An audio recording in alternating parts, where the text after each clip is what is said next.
All right. Good morning, good afternoon, good evening, TCM community. This is there's a bunch of us. It's myself, Mz, and Hokey, who apparently thinks he's a god because Craig listened to him, even though he wouldn't listen to anybody else. And Raider Nation, we are on here to talk about the most recent TCM draft. For those of you playing the home game, that is 2030. That is the 2030 TCM draft. As always, we're going to run down top to bottom picks in the first round. There might be some picks outside of the first round that we are feeling all warm and fuzzy about. We will mention them briefly, and then continue to move on with our evening. So, if anybody has any questions anytime during this pod, that's too bad because that's not the way this works. So we will start at number one pick in the draft, and that was the clear number one pick in the draft. That was Brian Pace, the 21 right-handed pitcher, out of Who Cares. So I think everybody should have been in agreement that this was the obvious first pick in the draft. He is a gentleman that just has everything you want to see in a pitcher. He's got huge movement, he's got good power, he's got great control. He's just got a couple of killer pitches, including a fastball. His amateur stats were out of this world. He is absolutely a player that you need to have on your team. So the fact that there's even any hesitation to take this guy number one overall is a bit crazy in my book. Don't get me wrong, there's a lot of good players in this draft, a lot of good players taken throughout the first round and beyond, but he was clearly the first pick. Hope you tell me that I'm wrong. Well, I definitely have to say you're right. So, a little backstory. Brian Pace is a son of a great Donovan Pace in another league that everyone knows as First Class Mogul. He is the best pitcher in that file to ever have pitched. The only other pitcher... Arguably the best pitcher. The other pitcher will eventually make his way into this league as well, and we will finally see who is better. But to be honest, all I did, this player, I can honestly say he is a carbon copy of the 2011 version of Mogul, Donovan Pace. Everything was inputted the exact same for him. So only time will tell the type of dominance that he was, but to put it in perspective, the Donovan Pace that was in FCM had over 300 wins, had the best ERA of all time, and I think the most strikeouts as well. So for that, he is a pitcher that can do everything. Now, in FCM, he had a couple. I think one year he did have a double jump, and so far Mogul 2020, I haven't actually seen double jumps. People have jumped like after they've peaked, but not like a double jump itself. So, yeah, that's the one thing that Mogul 11 did do from time to time. It should be interesting to kind of see how he is, but he's got all the makings of a great pitcher. To have control at 81, to have power at 75, movement at 91, and his fastball is already a 90. He's going to have three pitches potentially in that 90 zone. Wow, I'd be surprised to see either one of his knuckle curve or slider jump up to a 90. But currently he is 6-0 through 7 starts with Philly. I have the current file open. And I believe he's already jumped. He's at 88 and 94. So I think it was a no-brainer decision to draft and start him right away.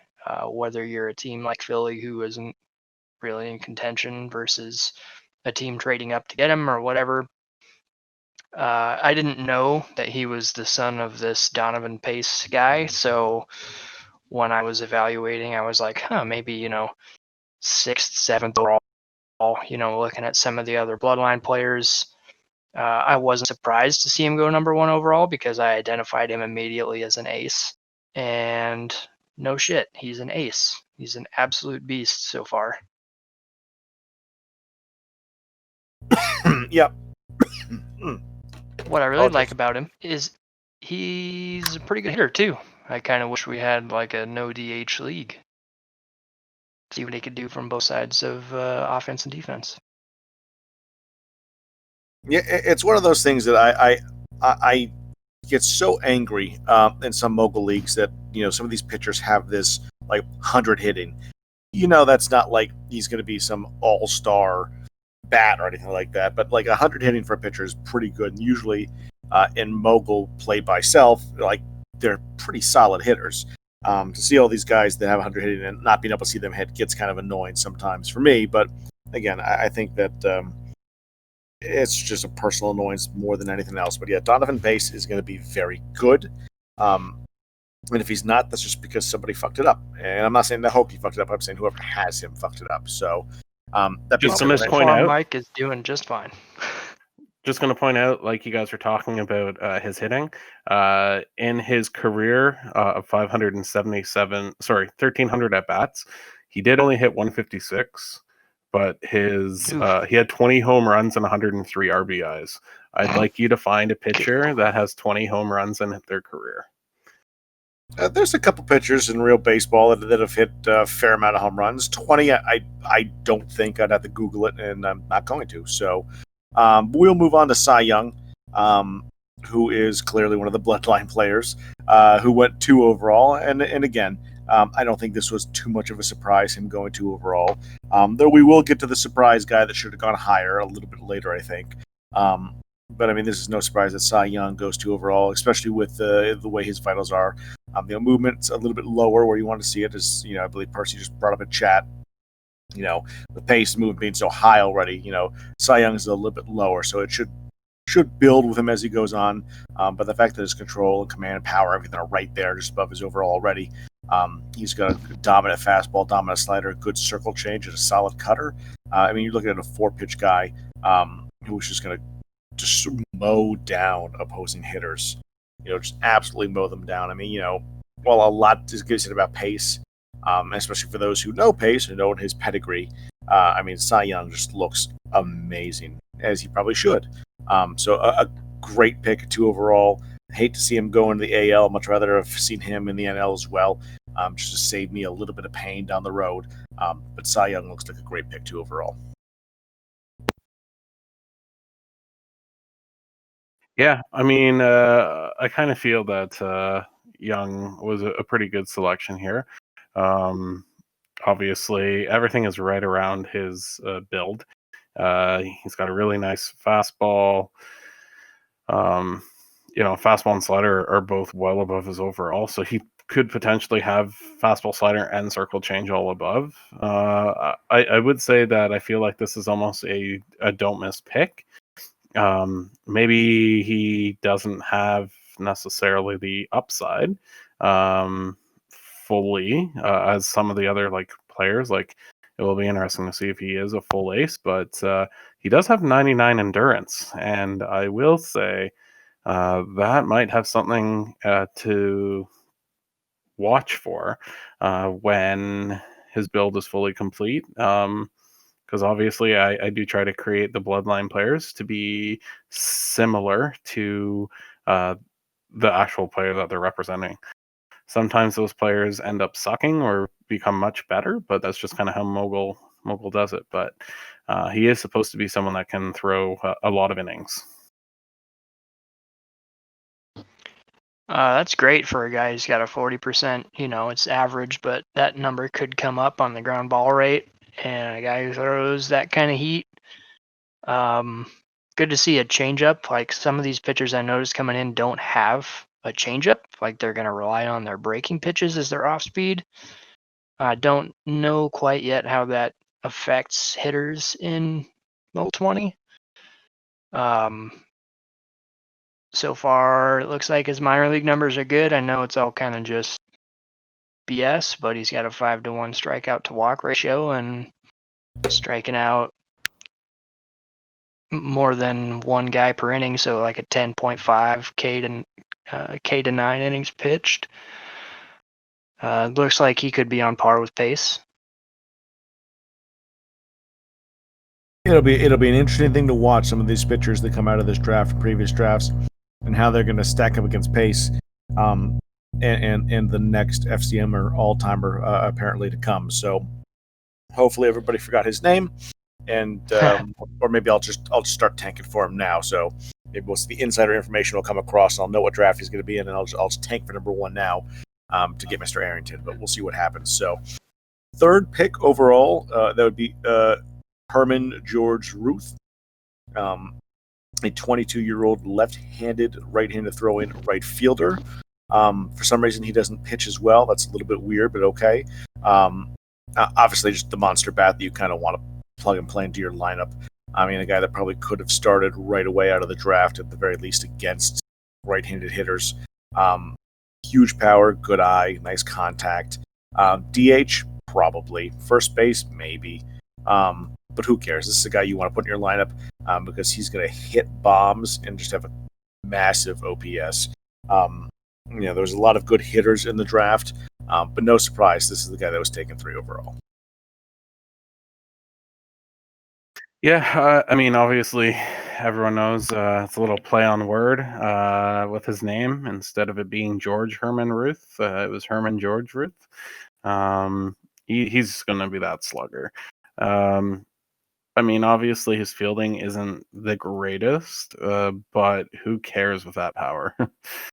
He's somebody you can put in left field and, have decent enough fielding. I thought it was going to be a little bit higher than it turned out to be, but we'll kind of see. Now, interestingly enough, he has actually been called up. So I'm bouncing between both files.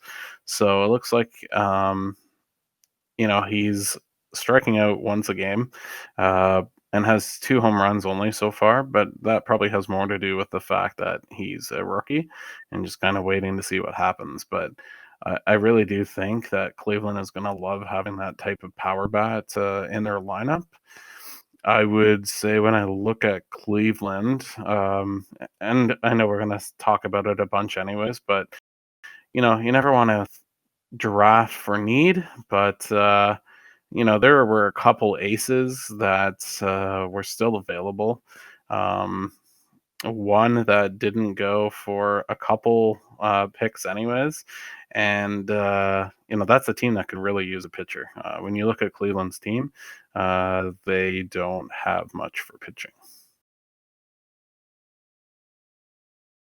Well, I think the theme I'm seeing with a lot of teams who are winning and winning a lot is you can find pitchers like you want an ace, of course, but they're all winning with ridiculously stacked lineups. Ruth is probably someone I would even consider playing in right field if you want to free up a DH slot for an aging guy whose fielding is on the decline but still has the bat or whatever. He's still got great arm strength, so I think a corner outfield spot isn't out of the question. And his right field confidence, or whatever the grade you give him there, experience is a 70 right now. So if you can get up into the 80 range, that's not bad. But I think you're right with the strikeouts. That eye is something that I would monitor because it has slipped just under his overall. I don't know where it was when he was drafted because I got the current file up, but if he has jumped, his overall jumped above his eye. No, he's technically dropped 1 overall. Oh. Pray for jumps, Cleveland. Yeah, I mean, obviously, it's one of those cases where he's definitely a very good hitter. But I think when you look at the teams that have won, I'm going to use the Dodgers, Oakland, and Tampa really as 3 main teams that always seem to be there. All 3 of them have rotations that they have basically drafted at a high-end pitcher at some point. Now, ironically enough, none of them were like the top pick. So, I mean, the Dodgers have Will Baker, who was like an 8th overall. And Tampa Bay, I guess, just kind of started with a filthy rotation. But I would actually argue a lot of the teams with big slugging teams seem to not do quite as well as what they would imagine to be. You look at Oakland, even the one year that he thought he was going to win, he ended up losing after being up 3-0. And it wasn't until he got 2 pitchers that he ended up winning. I do like that the like identified absolute ace isn't something you have to have. Like, you can draft and develop guys and just get lucky and run into an ace from a third, fourth, fifth round pick even, and luck your way into contention if you can manage to sustain some quality drafts throughout the way. So who do we got next? Andrew Steeb. Yeah, I was talking to myself on mute apparently, but yeah, there's a lot of different ways to build a team. It's very interesting the directions you can go. I've seen a lot of success people that draft their own teams and build from within. I've seen some success where people just hit up free A every year and just throw money at the problem. So I think what it boils down to is there's a lot of different ways to skin the same cat, but it's hard to win in the playoffs without one or two just absolutely dominating pitchers. I have not known anybody in any league that has just kind of limped through on the luck. So, not that it hasn't happened, but I don't think that there's any way. And as Zhang is saying in the draft, the only way to do that's bash and dash. So if you're not bashing and you're not dashing, you're not playing it right. But we will move on to the next pick in the draft, which I have to pull up because I was too busy setting my lineup for tomorrow night after the trade that I made. Next pick in the draft was the first pick that I was a little bit surprised about, and I might be wrong. That is Andrew Steeb, going fourth overall, 21-year-old right-handed pitcher. Now, I can see why people like him. 60% ground ball rate, really good fastball, really good slider, good sinker, good sinking change. Like he's got a lot of pitches, and all of them are either really good or pretty good. So I could definitely see why somebody is in love with him. Pretty decent strikeout to walk ratio. Home runs don't seem to be an issue. And I know we've talked a lot in these podcasts in the past between difference between control and command. Obviously, 20, that's a little bit of a newer development there. But I mean, this guy's clearly going to be a movement monster with good command, okay power. The control is something that I am concerned about. It might not make a difference. I mean, there's probably plenty of pitchers in the file we could pull up that have terrible control, pitch very well. But just based on some of the guys that were still in this draft, I know why this guy was taken. And I'm not saying he's going to be a bad pitcher by any stretch of the imagination, but he's just definitely not a guy that I was pegging in this range for whatever reason. So probably wrong. Probably I didn't scout this maybe as well as I should have. Maybe that'll be what it comes down to.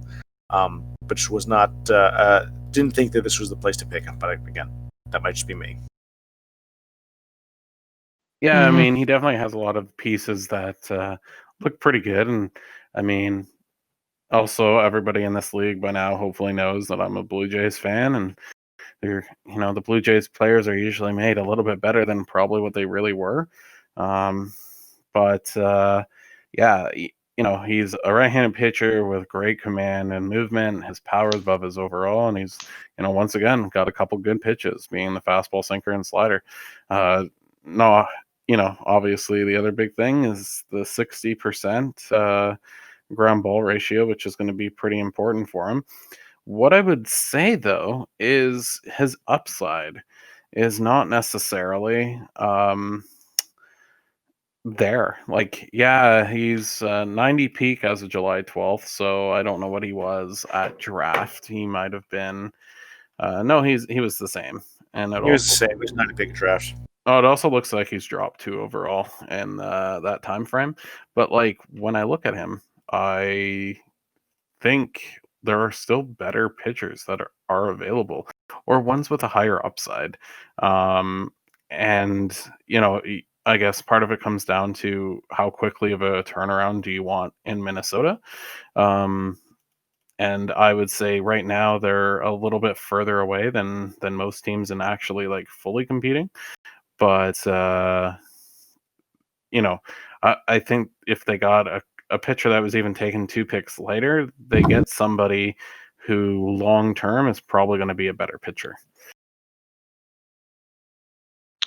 Not sure who you're talking about there, and I don't want to disrupt my window alignment to look. But I like Steve. I think, at the very worst, he should be a respectable number 2 starter with that absolute ace upside. He's got solid command, movement, power above vitals, 4 pitches above his overall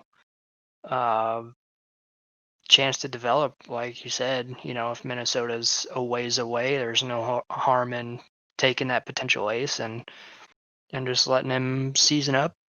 Maybe 2 seasons, 3 seasons, 24 years old, looking good in the minors right now. If he can look like, obviously he's not going to have a 1.42 ERA in the majors, but 36 to 10 strikeouts to walks is pretty good. What level's he pitching at? I don't want to. I just don't feel like pulling it up. He pitched 4 games in single A, and now he's pitched 2 games in double A, which is kind of odd. But in 37 and a third, he's given up 6 earned runs, and he's got 36 Ks. All right. Hey, it's interesting. Yeah, I don't. Listen, everybody definitely puts arranges. We'll say arranges their minors a little bit different from everybody else. So some people use the more traditional, typical mogul method. Some people just fly by the seat of their pants, and some people have their own little metric figured out for how things should be done. So that's always an interesting thing to look at, team to team. Kind of what system people use for their minors. But yeah, I don't know. Will he be a good pitcher? He very well might be, but I'm not fully sold on him yet. But we'll see. So next is Michael Sosa, 5 overall, 21-year-old right-handed bat, right fielder. Big power. I mean, just big time power. Dude's 21 years old, already has 87 power. He's got a little bit of speed too. Not a lot, but just enough to swipe a bag or two and then help a little bit in right field.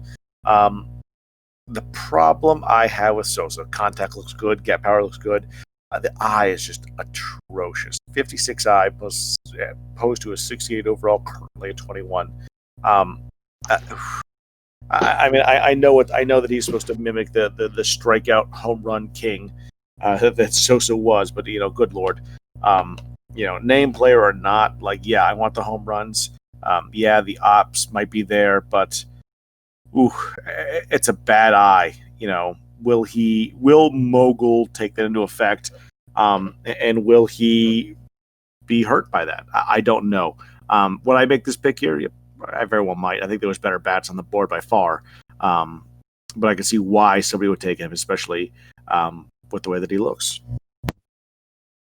Yeah, I mean, especially because it was Jason picking here. That saved me in about 7 picks, so I'm not going to complain about people being homers for their players. So, yeah, I mean, obviously, here's the thing. Yeah, eye's huge, but eye doesn't necessarily just mean strikeouts, right? Like, there's the eye mix of how much they walk versus strikeouts. And when you actually look at the numbers that he has in 15 games in A, he's got 9 strikeouts in 64 at bats. So, he already has 5 home runs. Like, he is just a monster in single A and probably should be in double A at some point, but he's going to slug. At the end of the day, if you really want to group a bunch of players together, Ruth, Sosa, McGuire, and even last year, like Bonds, they're all going to be sluggers. It's just what ends up working. Like, I'm a firm believer that sometimes a player hits or pitches well in a park because that's the park they're designed for.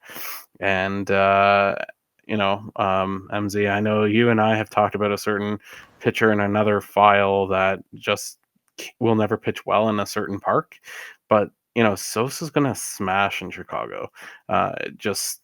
Or that's at least what I believe based on the fact of how he hits as a player. Once again, I'm not going to fault Jason for taking this pick. I know that really high up on Jason is the fact that, I'm pretty sure this is one of his favorite players, and Jason was very upset last year when he couldn't get Sandberg. I mean, he offered literally everything he possibly could to get Sandberg. Like, here's a tip for anybody that has a Chicago Cubs player of some sort: trade with Jason. You'll get literally any player. Doesn't matter if he had first overall pick. if he could get 2 Chicago Cubs players, he would trade it hands down. Like, that's just his thing, right? Like, even for me, I would probably be doing the same for a lot of the Toronto Blue Jays. Stang's a mean person and wouldn't trade me Carlos Delgado to go with Joe Carter in Philadelphia. So, it's unfortunate. So now I've just killed Delgado. But yeah, I think Sosa there is a pretty good pick, and I mean he's going to probably end up hitting 50 or 60 home runs, depending on if the file lets it happen. But once again, you look at, is he a great fielder? No. Might he make a DH? Yes. And, at the end of the day, there might be some other players that kind of fit more key roles. But I think Jason still, I don't think it was a miss. And I will say that in this league, the early picks, what you don't want is to take a player that's a miss. Yeah, I think it's hard to say that he's going to be a miss because that bat is always going to be a thing. And I think there's still some hope for him as a fielder, honestly, with all those defensive idols still being above his overall. There's always a chance that something could go up. And I would even consider trying him in center field for a little bit and see if you can get some of those vitals to come up. With his speed, he's going to have the range to cover some ground. And with taking into consideration the -5 hit that we took by changing the scouting, 74 glove work, 76 arm strength, and 74 throwing accuracy isn't garbage. Like, it's about average, a little bit less. So with everything he's got, you could find a spot for him if you needed to fit him in. I was also someone who was pushing for Sosa to make the draft in the last 2 or 3 drafts. Glad to see him built in what I would deem a fair way. I like the speed. I like the gap power, and I think the eye is a fair. You don't want to give him a 65 eye. He's going to be like a top 3 pick, Cub fan or not, with that kind of build. He was someone I was hoping would fall to me at 13. When he was gone, I was like, okay, I'm trading back. And thank God that you did. So, Fuck you. and let's talk about what goes up must come down. So, speaking of coming down, I'm going to come down hard on this next pick. Should I? Probably not. It's a high pick. Generally, people don't miss on high picks. Do I like the pick? No, I really don't. And again, this just might be me. This might be personal bias. This might be me just being dumb. But Brian Colley, 17-year-old right-handed pitcher, starting pitcher, got a great fastball, which is something I always look for in my pitchers. He's got a decent slow splitter and an average frisbee slider, like a nice little pitch repertoire. His amateur stats look phenomenal. Here's where I start to have the problem with him. First of all, he's a 92 endurance. Might not be as much of a thing, but I prefer guys with a little bit less endurance if I can. He also has relatively high health at 85. His movement is 89. It is 30 above his overall.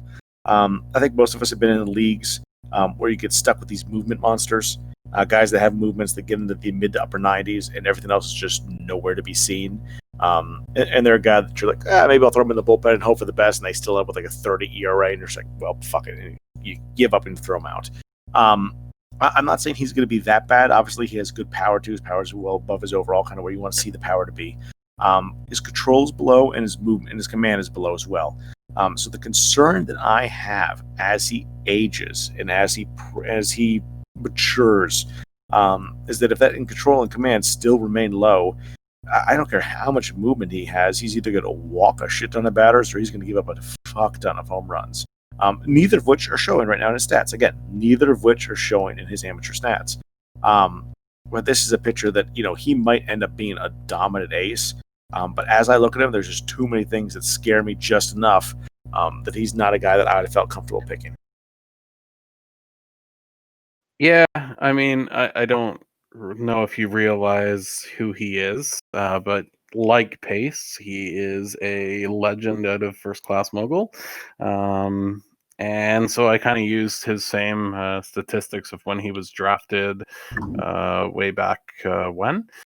But yeah. Was this way back when in 14 or way back when in 11? Just in curious. 11. Because 11 and 14 work a little bit differently, and I'm not as versed in 11. Otherwise, I wouldn't suck in OSML. So. No, we both suck in OSML because everyone just dies. Everybody sucks in OSML, but that's another story for another day. Yeah, but so Brian Colley was a pitcher that had 226 wins in FCM. He ended up having like 78 control, 86 power, and 90 movement. Obviously, I think Brian Colley's wow, I even called him the same name. He's going to have the higher movement. I think the power is definitely going to be there. I think he has that capability. Obviously, I think control is going to be something where maybe he walks a few too many people, but I think everything else is going to kind of come into play. This is the one that, yes, it's a risk, but I always love GD's picks, so I'm sure it's going to work out well. He is the pitcher that, outside of pace, he could be the best pitcher in this draft. Does he look like it right now? Absolutely not. But he's 58/94, and he has a vital in the 88s. And what that really means is he's not going to give up a lot of hits. So yeah, you can have low command if you don't give up a lot of hits. But if you have terrible command and not a significant high movement, that means you have a lot of home runs and a lot of hits. He may not give up as many hits. So if he's only giving up 1 or 2 home runs, but he gives up 25, if he only gives up like, 1 to 4 hits a game or something like that, but one of them is a home run, chances are it's not going to be a 2 or 3 or a grand slam unless he's walking the people. And that's the area that you just kind of have to wait and see. So, I do understand, or at least I think that's why GD went him. Like, there is a lot of potential with him. He's not a safe pick, but he could be a home run of a pick. And that's just kind of where I see that, which is why I would even say, like, he's a better option than Steve in Minnesota. But when you look at a quick glance, Steve does look like a better pitcher. At the end of the day, it really just depends how people jump in that, and that's going to be the case. But I'm trying not to bash any picks until I get to Atlanta, because that's the only team I really like to bash. So that's pretty much it. Listen, I generally don't bash GD's picks. I mean, I generally want the players that he drafts in front of me. Even in FCM this year, there was the pitcher that he took this year in FCM draft. I was trying to trade up like 2 spots behind him specifically to draft that player. And I even told the post GM, I'm like, as long as GD doesn't take who he usually takes, I'm all in for this trade. Let's make it, because there's a guy that I want. As long as he doesn't take him, he's the only one that would. Let's do it. And of course, he took him, and he jumped, and now he looks amazing. And now I'm just here and sad per the normal. So. But so this is the one time that maybe I don't love the pick that I almost always do from him. I wouldn't say I love the pick because he is super raw, but this is one of the guys that I was also targeting potentially for 13. So high hopes for him. Like, everything about him looks like it could be really good. The one thing, like you mentioned, he doesn't give up a lot of hits. I'd like to see like a little bit higher ground ball percentage. I don't know if guys come in like at a 40, 50, or 60, and that's it. You don't get like a 45 or a 48. But if that ground ball number is a bit higher, he's going to miss a ton of bats with that movement. Like 20 walks to 35 strikeouts is manageable if he develops that slow splitter and gets more ground balls and gets double plays. I love the potential. I think it's there. I think, like you said, the shot at being the ace of the draft, where you get him, if you're Baltimore, you got to be excited. I think the only thing that I was not considering as much on this that might make a difference is the fact that his movement is so high. He's only got so much more room for it to grow. There is a cap there that he'll grow. So if that is the case, and maybe it doesn't grow like it normally would, and other things grow in its stead, that could be a very big difference maker the way he develops and the way he ends up looking. But we'll see. We'll see. But Mogul is a bitch and a cruel mistress if there ever was one. Moving on to the White Sox, who picked Thomas Ott with the next pick, 17-year-old right-handed hitting right fielder. Again, I think there was. I'm not going to knock Ott. I think he's going to be a good defender. I think he's going to be a solid bat. I like the eye. I like I like just everything I like where he's at. I think there was better bats in this draft. I know sometimes, as we've talked about, people draft certain players because of who they are, who they like, or who they cheered for in the past. Maybe this was this, maybe this wasn't. But I think there was at least 2 or 3 better bats in the draft. So while it's not going to be a bad pick or a bad player, I think they could have done better. I really like the pick. I think, I don't know if he's jumped, but he's at 71.94 now. He looks really good. So he did jump. He was 62.93 on draft day. Even without the jump, I think this was a player that I saw as someone's going to take this guy ahead of me at 13, and I was okay with because he wasn't a guy I was targeting, but I still recognize that he was a talented player. He's just not someone that I'm looking more for a left-handed outfielder. In my ballpark, I need a lefty who can mash. I would have regretted not taking him and watching him jump like he did, because everything except his contact is at or overall or past his overall, and he looks like more than just a good fielder. He looks like a really good fielder. Yeah, so I mean, obviously, I'm just going to explain why I picked him for Chicago. He is an outfielder that can field, has relatively decent contact power, gap, eye, and speed. I mean, is he going to steal 100 bases a year? No. But is he going to hit 30 home runs and probably hit close to 300? Yes. Is he going to get a lot of doubles and triples? Probably. Is he going to be a strikeout machine? No. And he's 17, and he's got some Hall of Fame blood in him coming from Melot. So, I mean, yeah, he's definitely someone that it will be interesting to kind of see. Somehow the game thinks he has 38 days of Major League service time, so that's going to have to be corrected. Somehow his Major League debut was September 15th of 2024. I just noticed that. So he premiered 6 years ago when he was 11. Good job, Mogul 20. Well, if I didn't know that he was premiered in the Major League at 11, I think that would have changed my opinion on him just a little bit. Yeah. I mean, I definitely think that maybe there were better choices, but a lot of them, other ones were risky. And like obviously, John kind of posted like the day of the draft, "Hey guys, you're gonna have to fill Chicago," and I was like, "Woo! I get to draft for another team on short notice."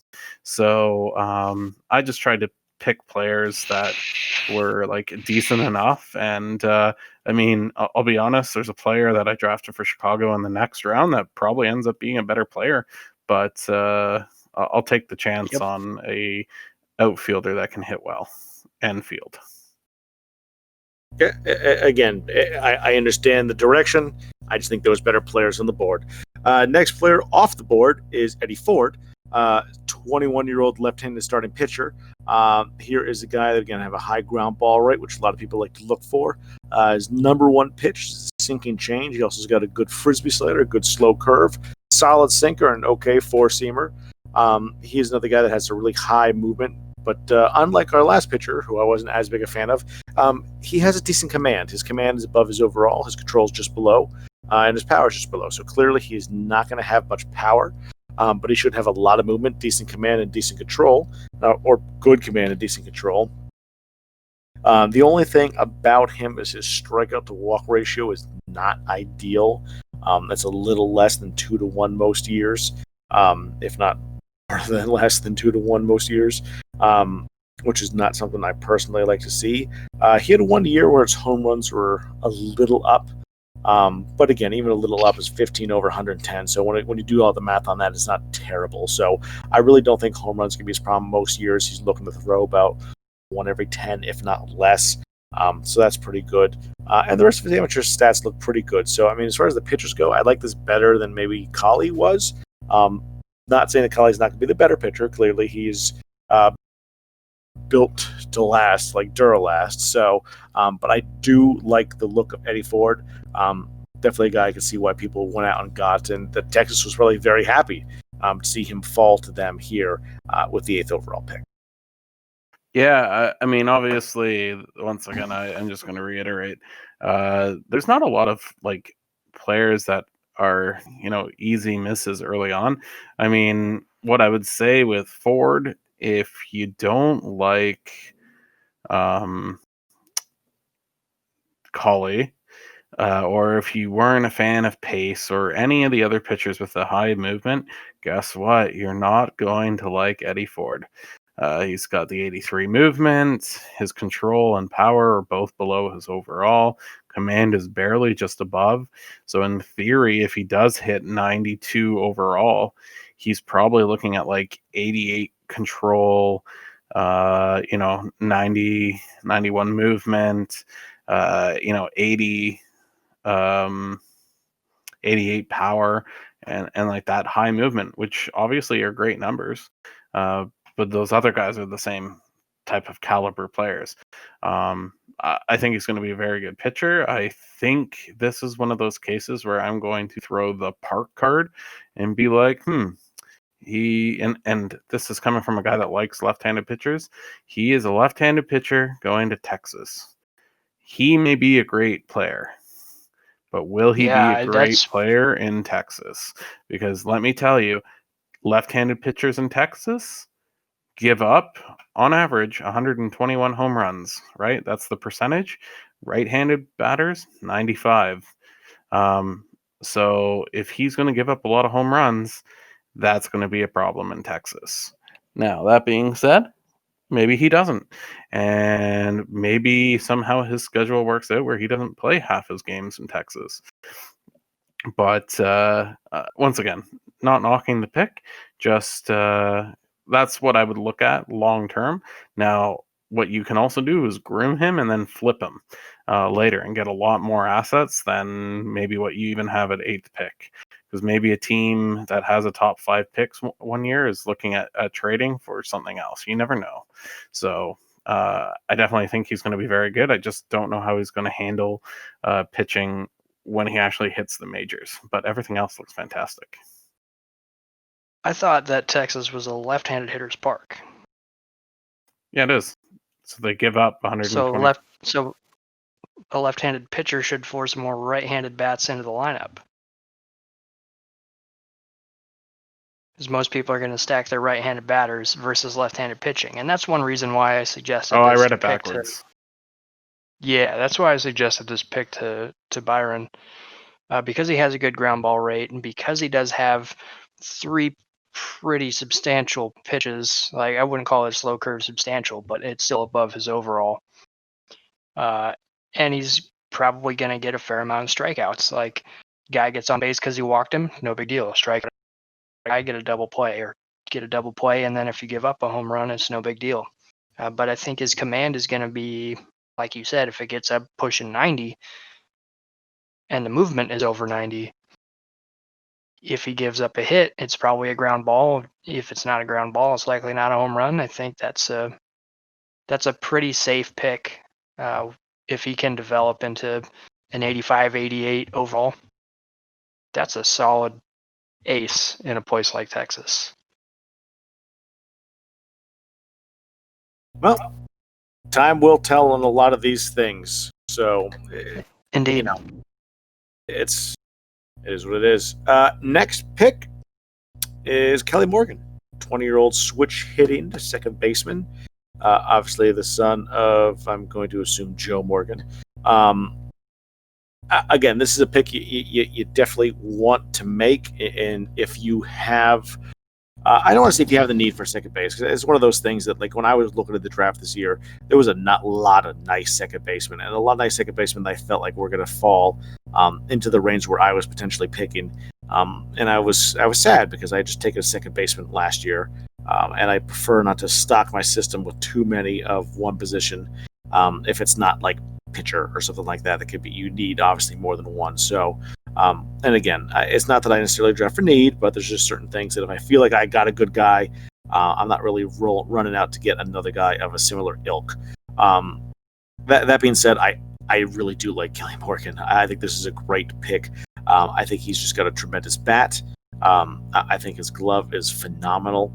I just think all in all around, you look at the speed, you look at the eye, you look at the little bit of power there. Like, yeah, is he gonna be the best stolen base guy out there? Oh hell no, he's not gonna be. But is he gonna be a bad one? No, he's gonna hit you, 20 home runs maybe, steal you 20 bags. One of those nice 20-20 guys playing Gold Glove caliber defense and get on base a ton. A lot to like about this guy. Had he fallen, had he been there when I was initially picking wherever I was picking, which he shouldn't have and probably wouldn't have, I still would have been all over him, even with my stated unneed of a second baseman. I would still take this guy because I think he's going to be that good. I think this is one of the better picks made kind of in this portion of the draft. That I've knocked a couple of the picks so far. This one I think is just a great pick. Obviously, I think Kelly Morgan looks pretty good. He's going to be somebody like he's a switch-handed hitter, so he can hit on both sides. They're pretty much equal right down the middle. Decent speed and eye, and obviously fielding. It's really just going to be able to see what type of contact he brings. If he brings enough contact, he's going to be a fairly good hitter. But maybe he ends up being like the 8th or 9th hitter. Just based on the way that his team is set up. And if that's the case, is that worthy of a top 10 pick? Everyone's going to have their own answer when it comes to that. But if he doesn't hit 275 or higher, and is only going to hit like maybe 10 home runs a season, yeah, it's great to have a good fielder, but Angel Whitaker went later and has almost as good fielding, but maybe not as good of speed. Tucker Roberts goes later. There's a lot. Edgar Collins that doesn't have the fielding but has the contact and speed. There's a lot of other second basemen that have gone a little bit later that honestly maybe just ends up working a little bit better down the road. I'm with you. I think if you feel like you can trade down and get a player that is potentially gonna be just as impactful, is worth it. But I feel like Morgan is steady Eddie. Like, if he's your 7th or 8th or 9th hitter, you can't complain when he's saving you however many runs he saves you from second base. He makes your pitching staff that much better. When he gets on base with that eye, he's got the speed, the steal frequency to steal 40 bags a season easily. And that sets up the top of your lineup to drive in runs. Like, he's a win rating 5 or higher type second baseman, and that's a guy you draft top 10. Well, again, we will see what goes on with them. I really like the pick. Everybody else seems a little lukewarm on him because, again, there was a lot of second basemen this year, and past years too. I think second baseman has been pretty plentiful in this file. But I don't know. I think it's good. Next pick is a pick that should have gone, I thought, a lot sooner. A pick that I definitely was trading up, hoping that he would just keep dropping since he was for some reason. That's Todd Helton. Todd Helton went with the next pick. Todd Helton is a guy that was clearly ready to go day one. 20-year-old, just ready to mash. And for some reason, he just slipped, and went to Breeze in San Diego because clearly, they needed more good things out there because all these guys just keep slipping and falling to San Diego, which is just annoying. I don't know why he keeps getting all the MLB ready bats, but he does, and good for him. And I'm still relatively annoyed by it, but it is what it is. I don't get it. I don't get why this guy slid. I mean, is it the fact that people didn't need an MLB ready bat? Maybe. Is it the fact that the top 10 people usually look for prospects further out? Probably. Good lord, there's plenty of people that need or want or would use this bat immediately. Find them, trade it to them, take extra draft picks, do what you need to do. Like, just come on now. So I don't know. I love the pick, love the bat. I'm actually trying to look now to see how he's doing. It looks like he jumped to 90-91. Now he just looks even better. And he's not hitting great yet, but he's a rookie. He's not supposed to hit great yet. Next year, he'll probably turn around and just bash the ball. So once again, you all messed up, and that's unfortunate. Yeah, I mean, here's the thing. With Chicago, obviously, I had a chance to pick him, but let's all be honest here. We see that he's started at 87-90, and now he's 90-91. If you haven't figured out, he's peaking at this. So He's yeah, peaked. He's definitely peaked. Like, there's no doubt about it. he's definitely peaked, and he's going to be a very good contact power eye hitter, fielding. Like, he's a decent fielder. But we just talked about how Herman George Ruth is a guy that can't necessarily field, or there's a couple people. Even later, there are some decent first basemen. Alex Martinez, went second round in the seventh pick to the Cubs, and like there's a lot of DH hitters that are always available, or first basemen, because it's not David Ortiz lasted as a first baseman for a lot of years. You don't need to have the best fielding capabilities at first. So there is definitely something to be said that you probably take the best player available, but maybe it's one of those cases where other teams kind of were like, I can let him slide, because now what does San Diego do? San Diego has both, Todd Helton and oh boy, McGriff. McGriff, who looks like he's just dropped a couple times, unfortunately. So this one looks like it's worked out, and McGriff just keeps dropping. But there's your first base in DH. You got nothing else that you can really pick up. Like you can't have a non-good fielder, because where else are you going to throw them? You're gonna throw a terrible fielder in left field? Yeah, have like a Manny Ramirez or something. Like Manny Ramirez is a better fielder than people give credit for. Let's he not. was. Come on now. Yeah, I sat in third base box seats watching Manny play plenty of game at Fenway.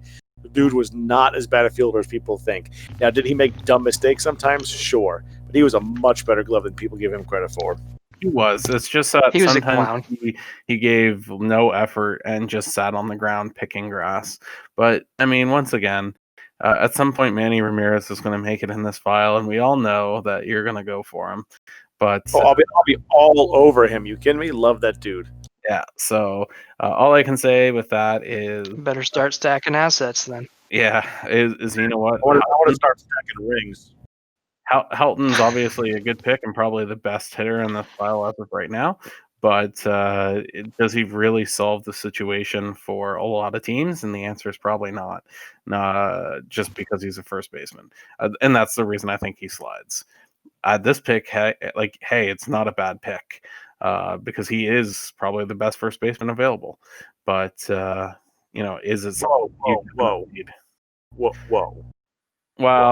Well, yeah, as of right now, he's the best for. Yeah. Whoa. No, I think going forward too. No, he was definitely the best first baseman available at that pick. I agree. Yeah. Again, he was clearly the guy I was trying to trade him to get.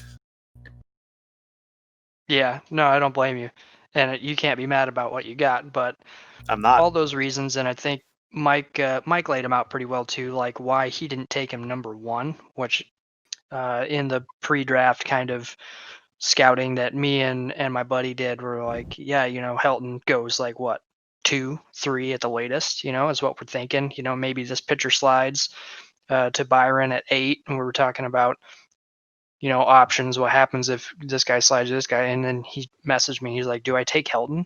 I was like, are you trying to win right now? You think you're going to win if you draft this guy? Because that's the kind of play you make.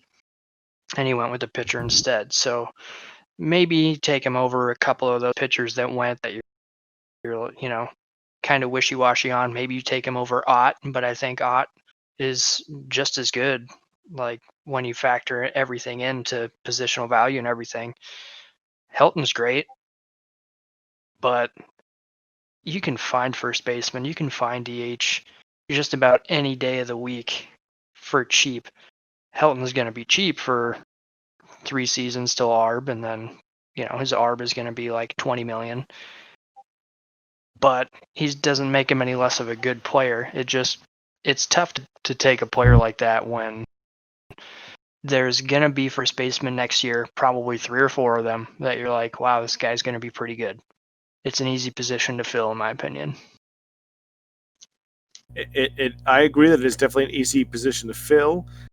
Nevertheless, if there's a player that good on the board, you take him, because as Hokey said, the worst thing is comes along, somebody needs him, somebody trades a bunch for him, and then you get more picks and you can pick somebody else. It's sure. It's one of those things that you generally don't draft early in the draft, thinking flip. That's what this guy's for. I'm going to flip the fuck out of him. No, you draft the second or third, or you make a couple minor trades here or there, hoping for flips later.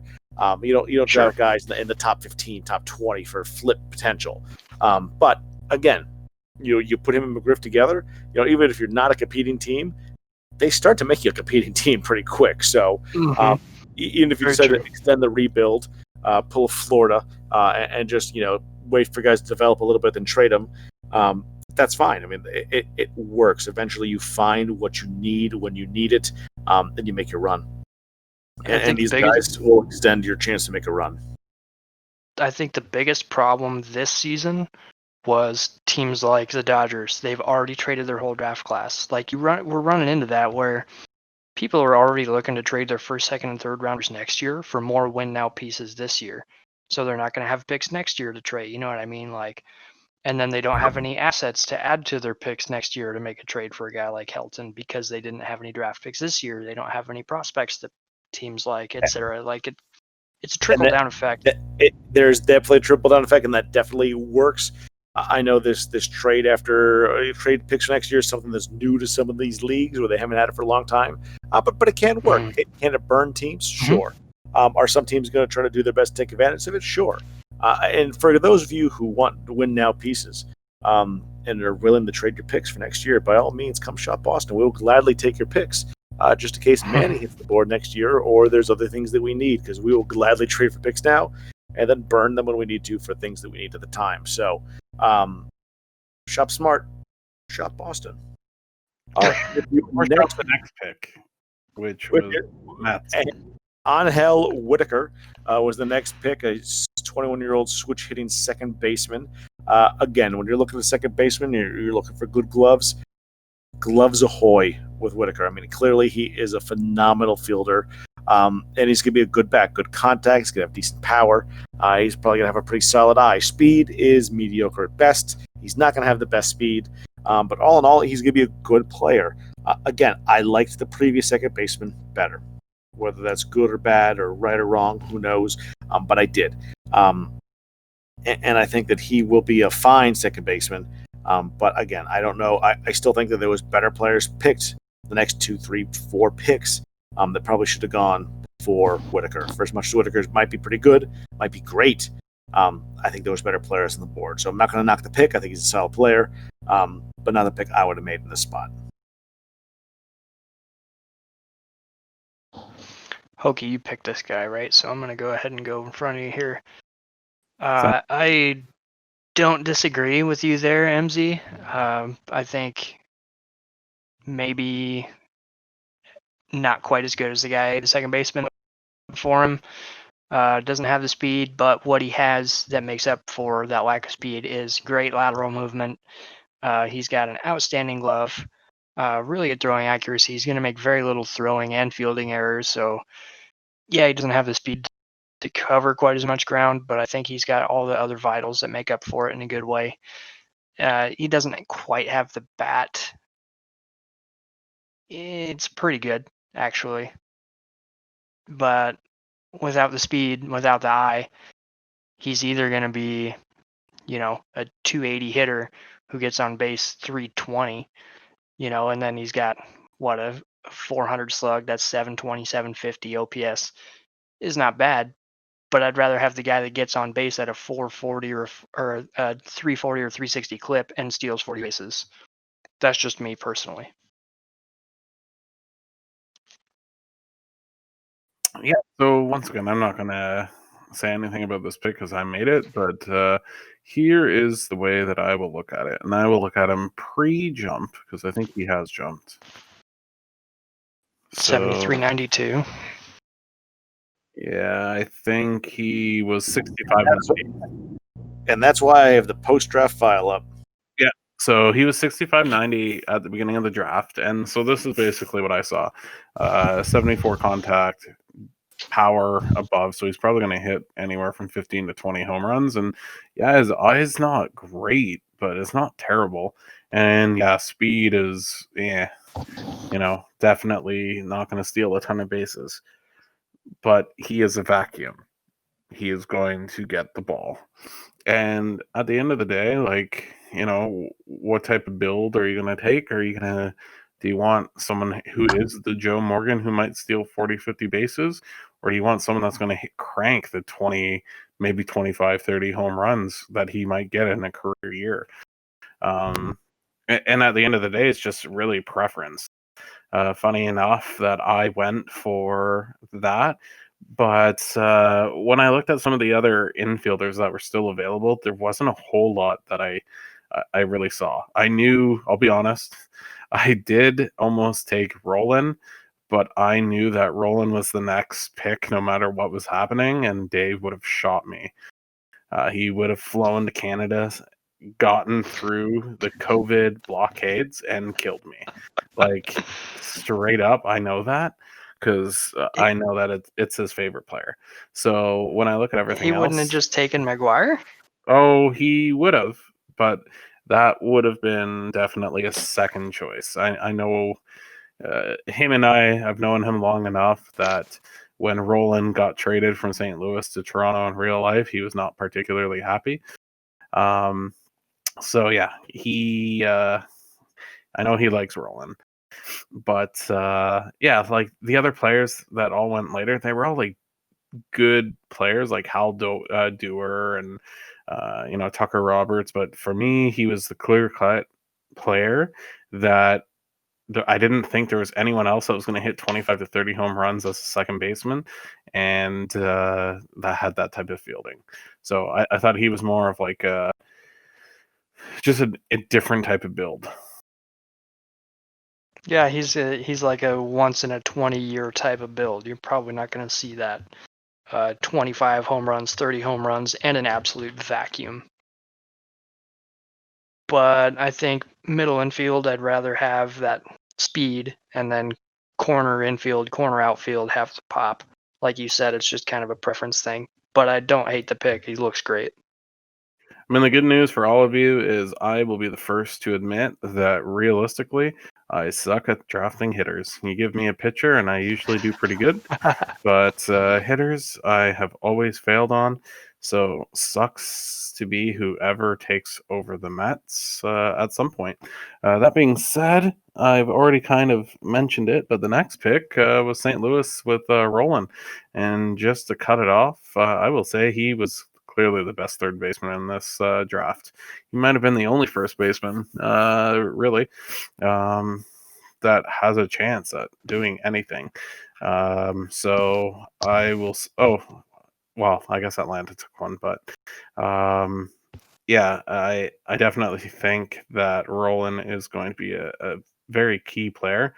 He's going to be that type of player that can hit, potentially 20 to anywhere from 20 to 40 home runs if he actually hits his peak. But not only that, he has like a decent arm and fielder.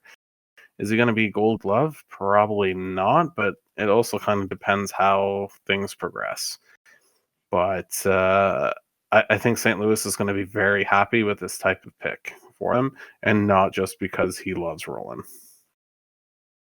I'd be kind of disappointed if he doesn't hit Gold Glove type status, to be honest, because I always thought Roland was that good. He was just kind of behind a couple of guys, right? Like maybe he could have won more Gold Gloves, but I really like his build, as I do really like Roland myself, though I'm more of a Cub fan, and Cubs and Cardinals hate each other. But I always respected his talent. I like the build. I think, like you said, best third baseman in the class, hands down, and probably one of a very select few that have a chance to do anything. Yeah, I was. This was the pick that made me happiest, to be honest with you, because I didn't want him. I And don't it was think right he's got before your bad. pick. Right. Well, that's exactly my point. Like I knew that there was a number of Cardinals on the board. There was a Cardinal that I clearly wanted above the rest. And as I sat here looking at the pick, I was literally like, "Oh my god!" Just sending mental messages to Hokey. Please don't take my guy. Please don't take my guy. Please don't take my guy. Please don't take my guy. Just because, again, I don't think Roland's a bad player. I think he's going to be a solid third baseman. I think he's going to be a pretty good bat, too. Like, I think he's going to be a player that you want to have on your team to kind of build around at a premium corner position. He was just not the guy that I wanted. So I'm very happy that Dave got a guy that he loves, who's going to be a pretty good player by all stretch of the imagination. I don't think he's going to be the best hitter we've ever seen, but he's going to be a darn good hitter and should be a pretty solid fielder. He's going to be a great pick. Like he's going to be a guy that Dave's very, obviously for multiple reasons, very happy to have. So I was very happy to see Dave happy, and more importantly, more happy to see me happy with pick 13, which is our next pick in the draft. And with pick 13, the Red Sox traded all that they had and all that they didn't want or potentially might have wanted to move up in the first round to guarantee themselves a player that they could have and hold and love all of their own, and that was Mark McGwire. So, and being that 2020 hates my life, okay, there we go. Finally found it. All right, Matthew McGwire, Mark McGwire's legitimate offspring, 22-year-old left-handed hitting first baseman. Just a masher. Like, one of these guys we've talked about a little bit already. Do you first base him? Do you DH him? Do you care? I do, and I don't. I don't care. He is going to just mash the baseball. He's already got 91 power, 83 gap power. He's got a solid eye. Contact, is it the greatest? No, it's going to lag a little bit behind. He's probably not going to hit 300. He's probably not, he might, but it's not something I'm critical for. I'm going to be perfectly happy if he hits 260 to 280 and just piles home runs out of Fenway Park. Be very happy with the pick. Clearly, I made the pick, so I like the pick, and I would make it again. So you guys didn't want to give me Helton? Fine. I'll take McGwire. Yeah, you know what? Obviously, not going to this is that area where it's just at this point you probably are starting to draft a little bit more for need. You're a competing team. Obviously, you want someone that's a little bit closer to being ready. And McGwire fits that role. And not only does he fit that role, but like he's going to smash. Unlike Sosa, he has a great eye. He has very good power, gap power, and his fielding is not atrocious for a first baseman. So really what you're just kind of hoping is that he hits high enough percentage, maybe in that 250 range, to be able to hit 50, 60 home runs, right? Like, I will say that their power numbers were designed to kind of bring the higher end. So we will kind of interestingly see what happens, but I think you are going to see an uptick in home runs. Yeah, and honestly, if you look at his numbers so far in the AA where he sits, I mean, he's playing defensively very well. He has 7 home runs in 23 games. Like, now he's in so far in AA, which I probably should move him out of at some point soon. I mean, he's crushing the ball. So do not be surprised if there are a number of whatever we're calling them, legends or whatever, rookies starting in Boston next year. probably 3 of them. It'll be the year of the rookie in Boston. As the former owner of this pick, I am absolutely upset with myself because I traded it to you about 3 picks too early. You did. Not knowing that the Cardinals would have taken Roland over McGuire was information that I would have liked to have had, because this guy is going to be the nearest thing we've seen to a 60 home run type hitter on the file that I'm aware of. Like, we're just not seeing it. But he's got the eye. I think he will eventually have the contact to be that 250, 260 hitter. Has the eye to be 100 points over on his OBP than he is on his batting average, and is going to slug like nobody's business. Happy for you. Very mad at myself, especially since I could not trade back from 20 when I had 2 teams that were interested and one was willing to give me everything. And then they backed out, and then the other decided that maybe the other guy was insane for wanting to give me everything and not willing to give me almost everything. And so I got 20, which sucked.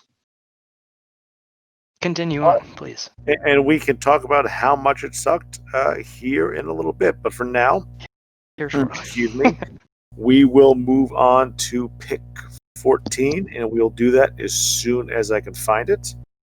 Because Sean Murphy. Thank you, Sean Murphy. I still can't find it. Wait, did I see it? There it is. I hate the way the 20 does this to me. I don't know what Clay did. He needs to stop. I know exactly what it is. So you'll notice that it's around round 2 of is pretty consistent, and that's because that's when I stopped saving. So all of the 3rd round, 4th round, 5th round are all the same right up until like pick 21 of round 6. Because I did that because I totally forgot I hadn't saved at any other point. So when and I didn't want to have to go back into the draft and find out who drafted who. So I think every single time I save, it does like a weird thing, which to me would be the most thing. I have somebody to blame now. That is phenomenal. So anyway, Sean Murphy, 19-year-old left-handed hitting center fielder. This is a interesting looking player. He looks to be your typical power eye bat, but he also has a little bit of speed. So it's not quite true speed. It's the speed that's going to steal you a couple bags and probably allow you to play center field relatively well. So he's got a pretty good glove. He's got a decent arm, if not a good arm. So I like him as a center fielder, and I like him as that interesting power eye bat in center field. You know, in some leagues and some files, those bats don't work. You really want like that speedy base stealing guy in center field. You don't find a lot of guys that have more of that power eye build with enough speed to play center field well. They do exist, but they're a little bit rarer. But I like the bat. I think he's going to hit. Again, based on how he looks right now, at least amateur stats, I'm worried that he would be more of a doubles hitter than a home runs hitter, which is fine. It just means that he might be more of a 5-hole hitter or an 8-hole hitter than maybe that 3 or 4-hole hitter that you were hoping for, if that's what you were hoping for. Or who knows, if his average, he hits for enough average, maybe you put him in the 2-hole and be an ideal 2-hole hitter. So I like the pick. I like the player. It'll be interesting to see kind of how he fully develops, fully matures, and what kind of player he ends up being. Yeah, I mean, he has jumped quite a bit actually between draft day and now. So he has a very nice looking eye, and his power is just a little bit before.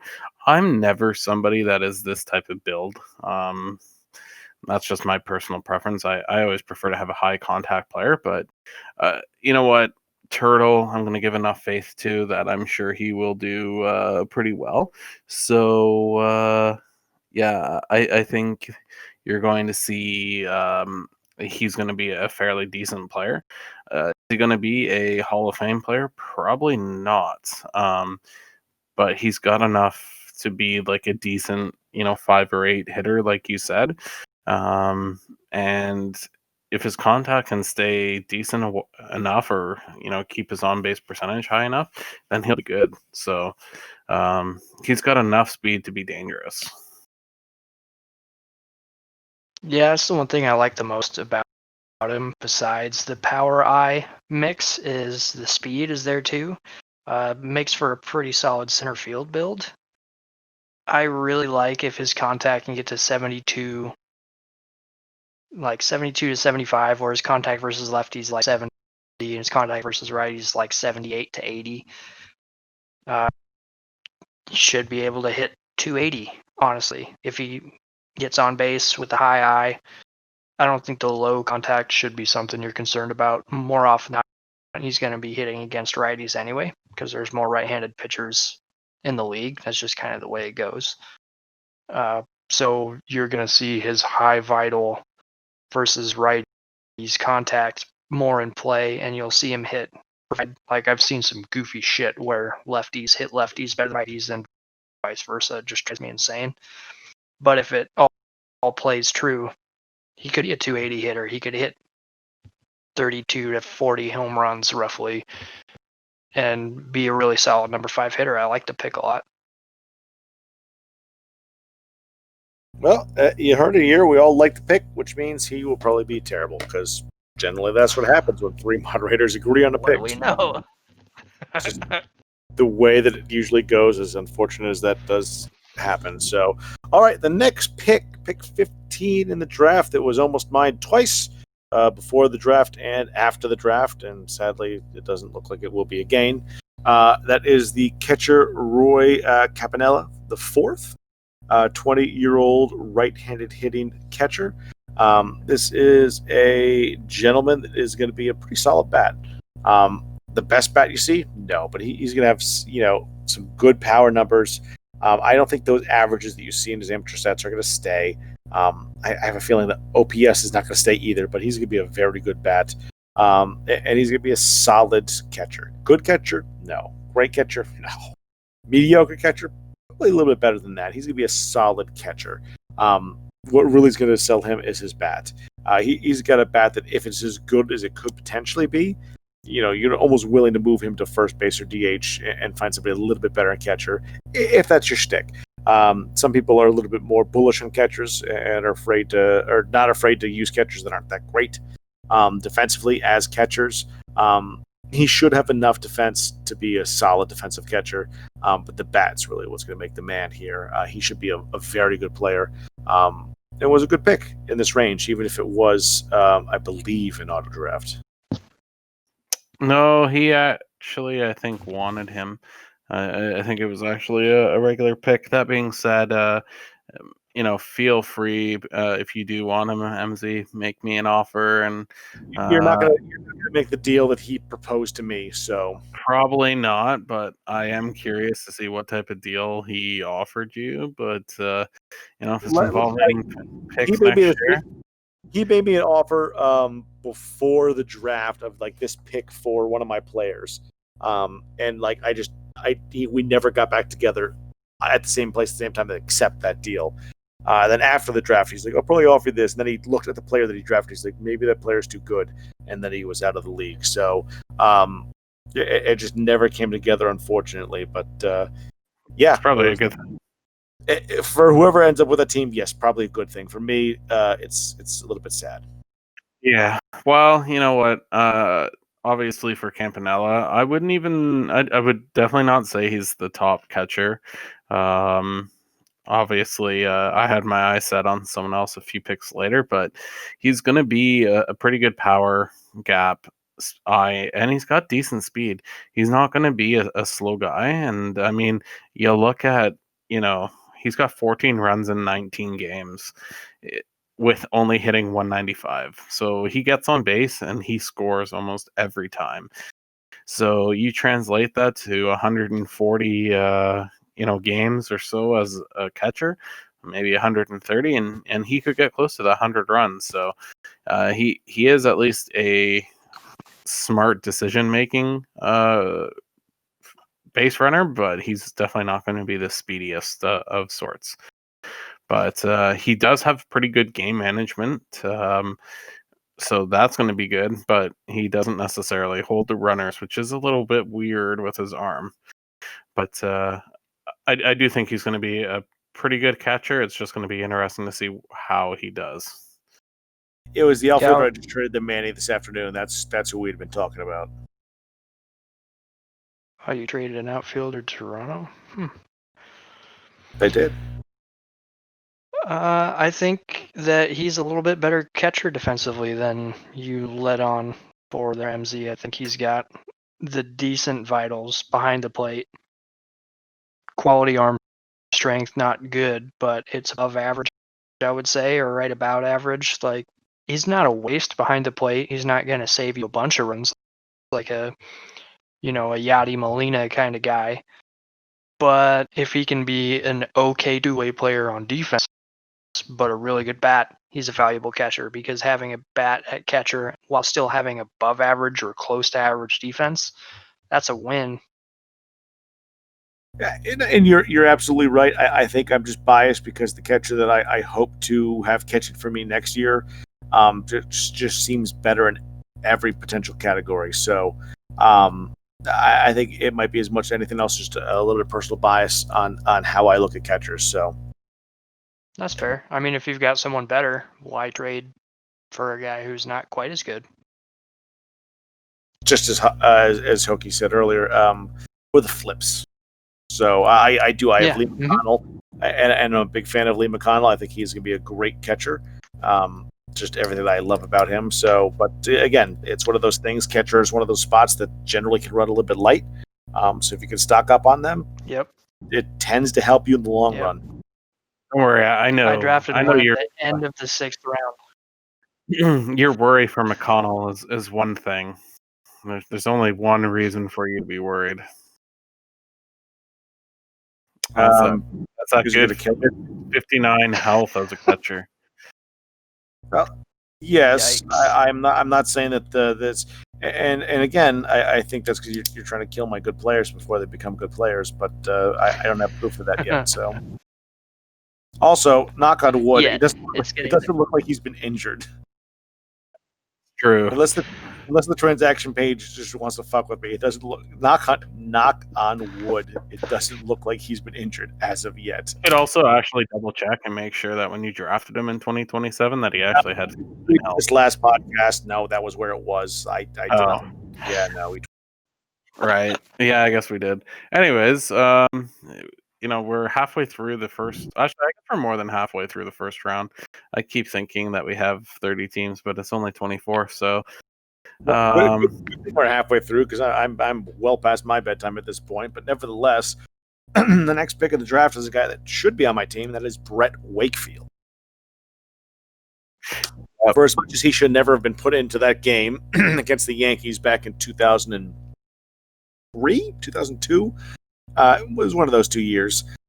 You never bring in a knuckleballer prone to giving up home runs in the extra innings of an important game, but c'est la vie. I personally, Tim Wakefield was one of my favorite Red Sox growing up. He's out of all the Red Sox jerseys that I don't have, he is the one that I still think about ordering somehow, just because I love Tim Wakefield, and he was on the Pirates as well, so that always helps as well. But I love a good knuckleball pitcher. Is he going to work in Hochul? I doubt it. Like I have a hard time thinking that he's going to work well, especially considering his home runs and his amateur stats are well below what they should actually be. They should be like triple that. Because I loved Tim Wakefield. He was so much fun to watch.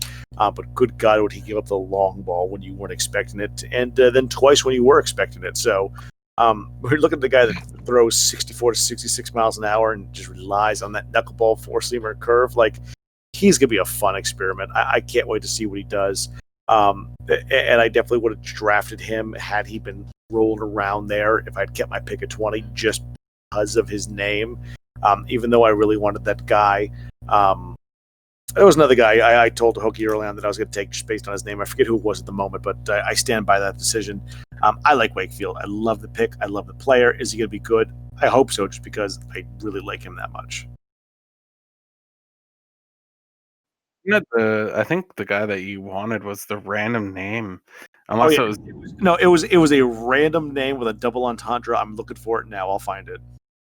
Yeah, I remember. It was Wanker Man, wasn't it? That's what it was. Yep. Yeah. You know what? Wakefield could be a steal in this draft. So I know you're looking at him with the 57/91. Obviously, I have both files open. So right now, he has actually jumped quite a bit. He is now 68/94. How much did his pitches develop in that one jump? Because his pitches are good. His pitches have jumped from 76 knuckleball to 85, 65 four seam to 72, and then 64 curve to 71 curve. So all That's three are insane.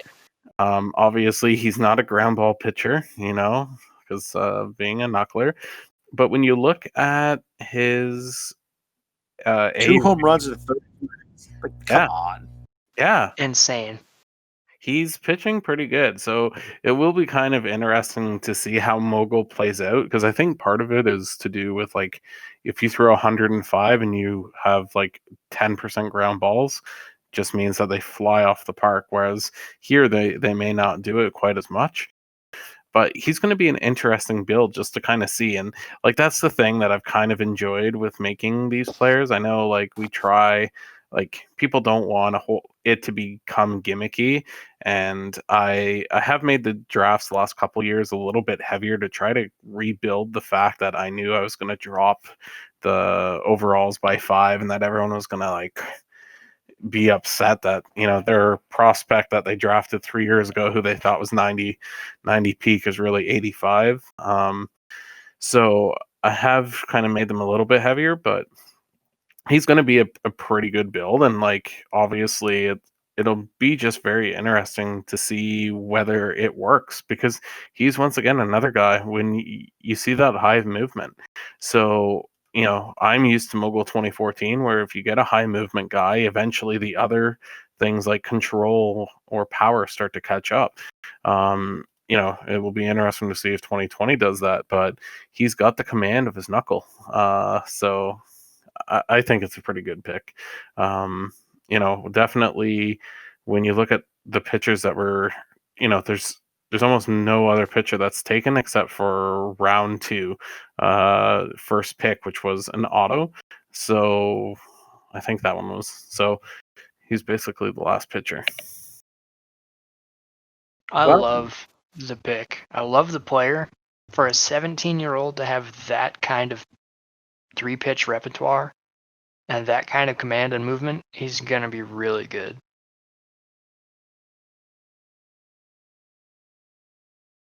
Yeah. Particularly, I love his composure.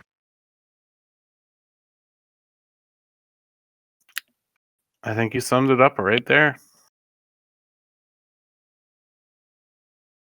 Well, we'll see. Again, this is one that I'm definitely going to keep a close eye on, just because, again, it was one of my favorite players growing up.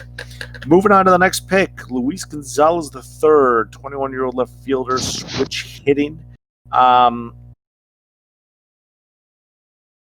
Yeah, I mean, he is an outfielder who will play left field fine, and should be a pretty good bat. He doesn't really have too much speed, a little bit of speed. Enough to help him defensively, enough to maybe steal a bag or two.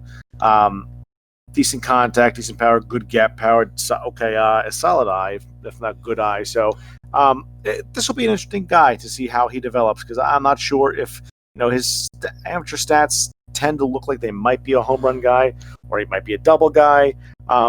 Again, I think if this guy develops the way that I think he might, this is the guy you put in your 2 hole. This is the guy that'll get on base a lot. He'll hit for a good average. He'll hit a fair amount of doubles with few home runs and steal you a couple bags. Just an absolute plug-and-play 2-hole guy. He'll just, he'll set the table for those 3-4 hitters, but also won't let that leadoff guy go to waste if he gets on base. So I like the way the bat is potentially trending. And the only question is, how close does he get to that peak? Does he get to that peak? If he does, obviously he'll be a phenomenal player and phenomenal pick. But I just don't know what will happen with him. And again, I don't have the other file clearly open. I'm going off the post-draft file.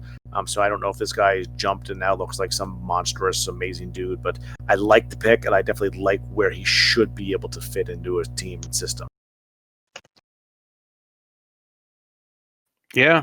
I mean, Luis Gonzalez is going to be one of those players that I don't think he does anything exceptionally well, but he does everything pretty well. Obviously, the gap power is going to be the big thing, and who knows, maybe he hits that double to win a World Series off of, one of the best relief pitchers ever known to man. Who knows? It really just depends whether high heat puts him in when he gets in the playoffs, and whether he can hit. It would be great if in the playoffs high heat beats Stang, because Luis Gonzalez hits a game-winning double against Mariano Rivera. So he did jump, it looks like, between files already, and it looks like his defense, at least his on the diamond defense, jumped up by quite a bit, like 7 points. So should be a pretty solid defender. The rest of him didn't jump great, but we'll see. Again, I think he'll be a pretty good 2-hole hitter. So if you actually look at his fielding stats, they didn't change at all. Of course, they did. I wasn't going to go that far into it because, as I said, it's his experience. But well, people do like the experienced ones. Yeah, I'm curious to see how his bat develops. I like the fact that everything is above his overall. The question is what jumps and how much does it jump?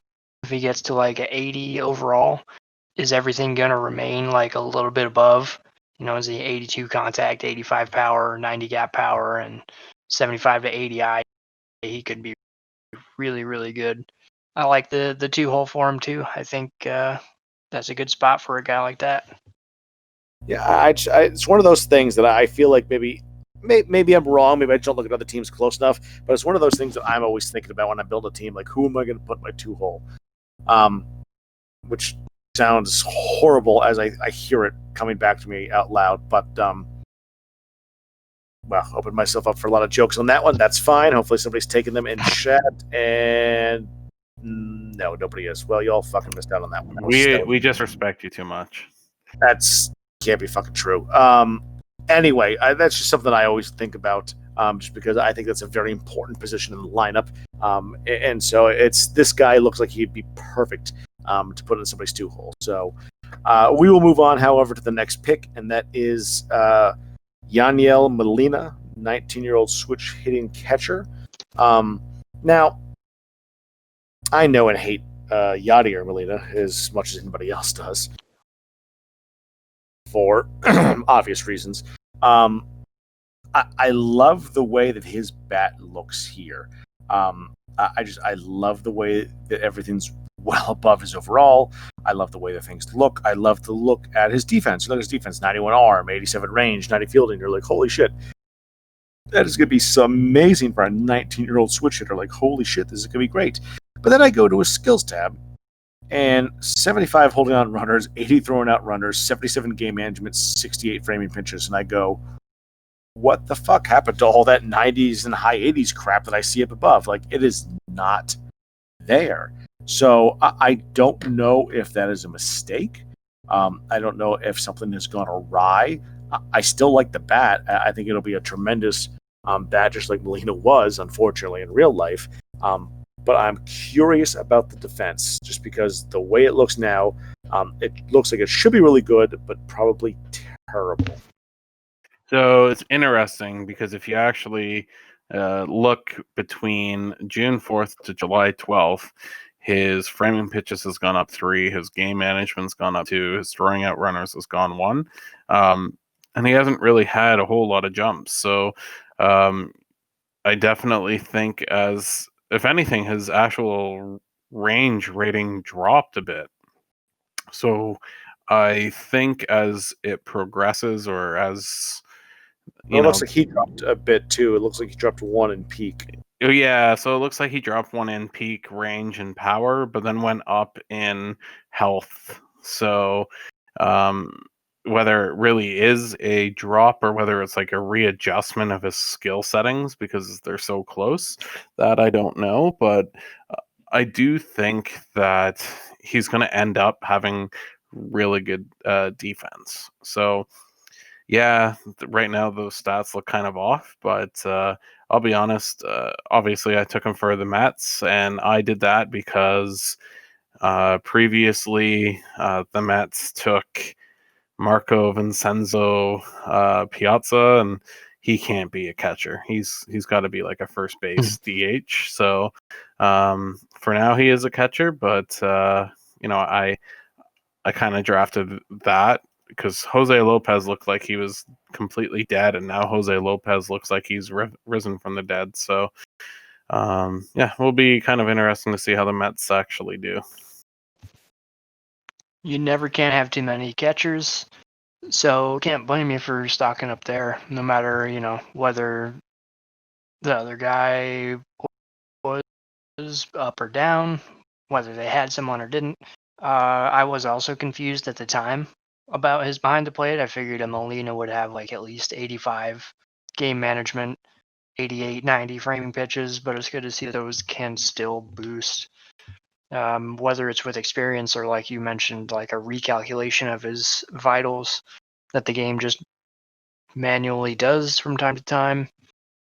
It is good to see that those things are developing. I like the bat potential.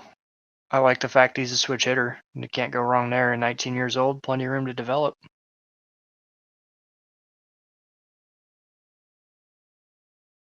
We will see what happens. Moving on to the next pick, the Blue Jays take Where I cry. let me make sure I'm getting this right. Alejandro Concepcion, the 18-year-old right-handed hitting shortstop. This is a glove first bat. Probably, I don't want to say second because he's got a pretty good bat too. I mean, this is a player that probably should have gone a little bit earlier in this draft. I'm surprised to see that he fell this far.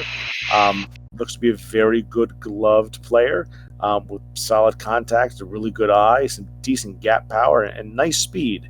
Again, not the true speed, but the speed that's going to really, really help defense and also probably sweep you a few bags. So if this guy hits anywhere near where he potentially could, if he hits into the 300s, even with not the true speed, you'd probably put him in the leadoff spot and just let him run amok. If the speed's something you're a little bit more worried about, you throw him in the 9 hole, and he still sets the table for if you have in the leadoff spot. So, all in all, I really like this pick, especially at this part of the draft. Yeah, I can honestly say, as I was picking Molina, I totally forgot about this guy. Otherwise, I was going to take him.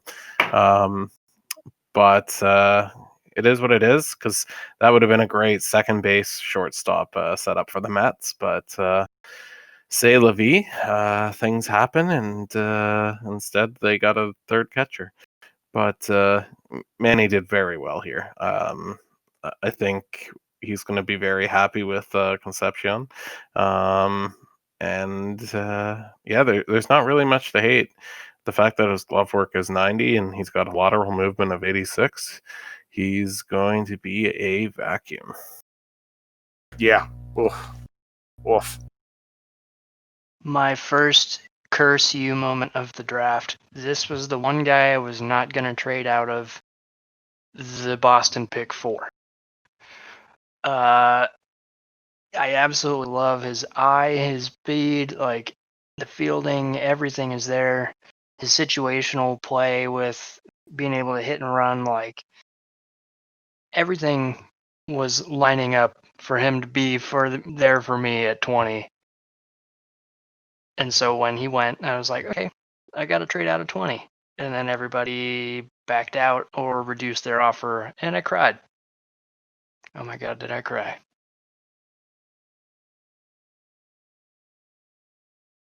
We've got a song sung by a girl going through my head now, so I appreciate that. Thank you. You're welcome.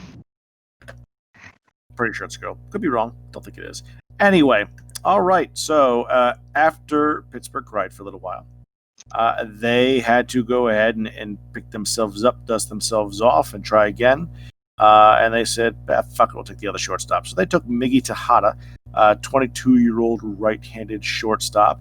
Not quite the glove as Concepcion was, but could be a better bat. We will have to wait and see. I mean, this is a bat that has some power, has gap power, has home run power. Should just put up tremendous OPS numbers.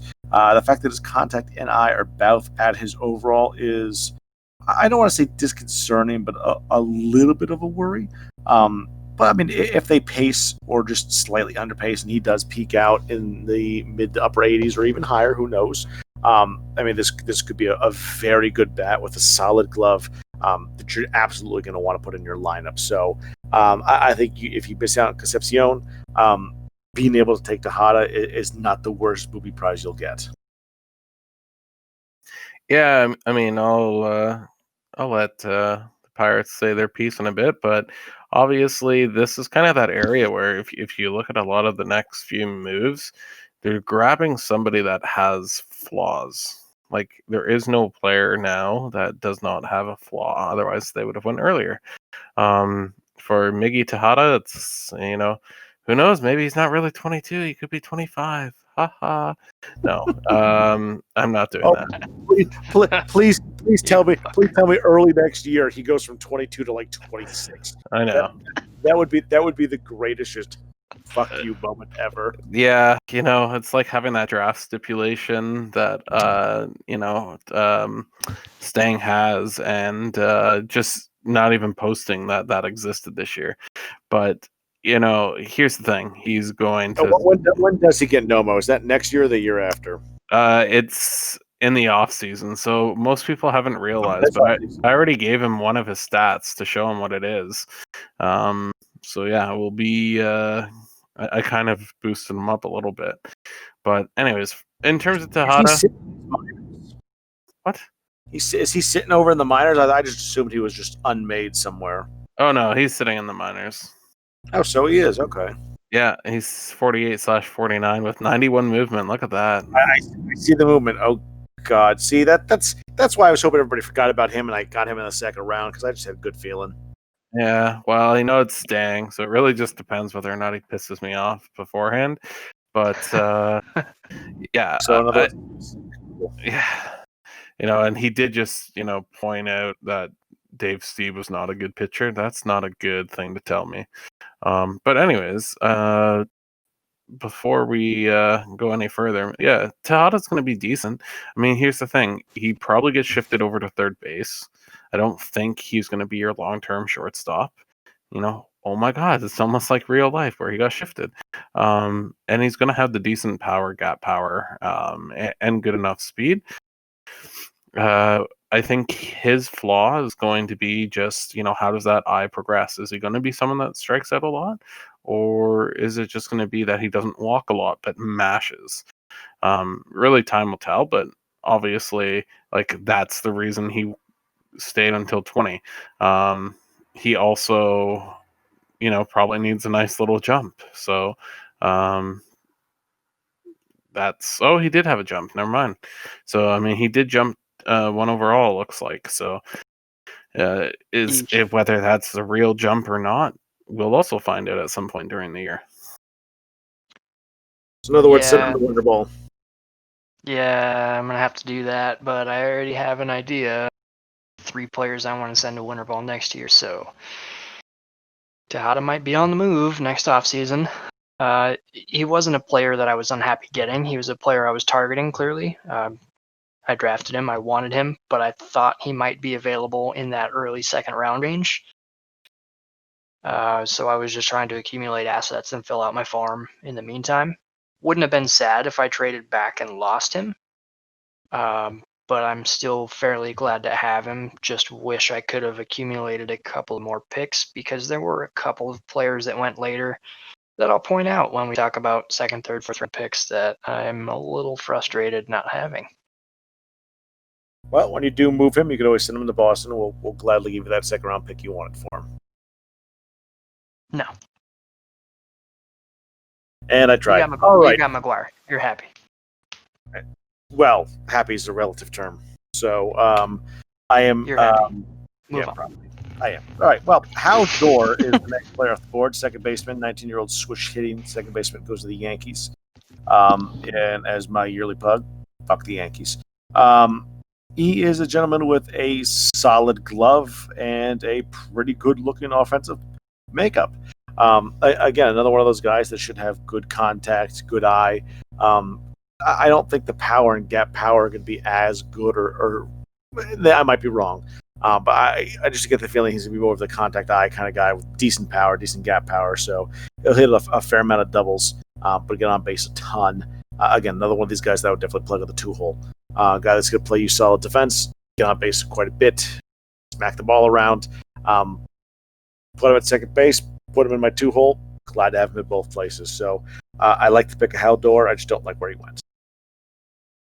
Yeah, honestly, I was looking at top so many baseball players in history. I had no idea who this guy was. I'll be honest. And when I looked at his stats, honestly, nothing really shines out about him. So even when I look at him now, yeah, he looks like he's going to be a pretty decent player, but everything just looks like he's going to be good, but not excellent in any area is how I kind of look at him. So not that it's a bad pick, because once again, if he was a 5-tool player, he would have gone, probably second, third overall. But I don't know if there's that one thing that I really, really love. His fielding is going to be average. Will he win a Gold Glove? Probably. His speed, he's going to steal, but he's not going to steal 20 bases. His eye is probably going to be his best attribute. His power is good, but not a huge thing. His contact's good, but not amazing. So it's all areas that if he hits all 90s, then he's going to be great, and I'll eat crow. But just the way that I look at him right now, it's hard for anything to stand out. But at this pick, fairly good pick. So yeah, those are the kind of players you want in this draft slot, really. And I think if there's anything I'm willing to sacrifice for a player like this, it's gap power. He's probably going to hit enough doubles with his speed anyway to even need gap power. If everything else gets up to the 78 to 82 range and his gap power is only 65, you're going to be happy.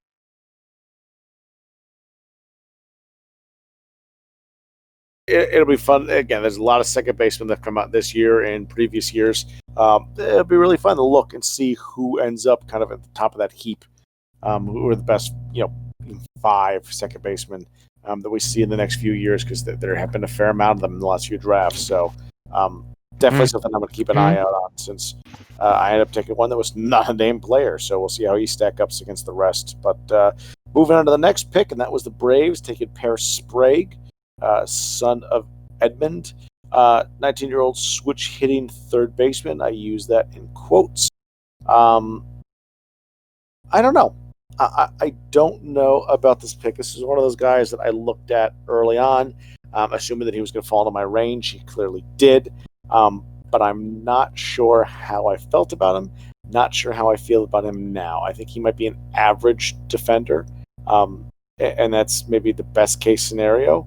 I could be wrong. He might end up being a little bit above average, but I see him as kind of the average defender with a solid bat. The bat, everything's way above his overall. So let's start there. His contact's above, his power's way above, his eye's way above. So I'm curious to see what kind of bat he turns into. I would guess the power eye bat with some good contact. But I'm just not sure, honestly. It's an interesting makeup to have so many things so far above his overall. So amateur stats look great. Definitely looks to be the power hitter, which is a huge OPS. So we'll see how he goes. And if he sticks at third base, is he good enough to stick at third base? Does he have to go to first? Does he have to go to DH? We'll see. 68 health is not ideal. But this could be one of those players you were very happy to get this late in the draft, or one of those players that just doesn't quite make what you thought he should have, and you're just like, well, at least I didn't pick him sooner. Yeah, I mean, good news for Stang. Ed Sprague is like one of my favorite Blue Jay players of all time. Uh, I definitely would rank him, honestly, probably even above Roy Halladay in terms of how much I liked him. But yeah, Sprague also had a really good jump. So, I'm seeing that now. Yeah, I was curious to see if he'd gotten a jump. It looked like his health jumped and just about everything else.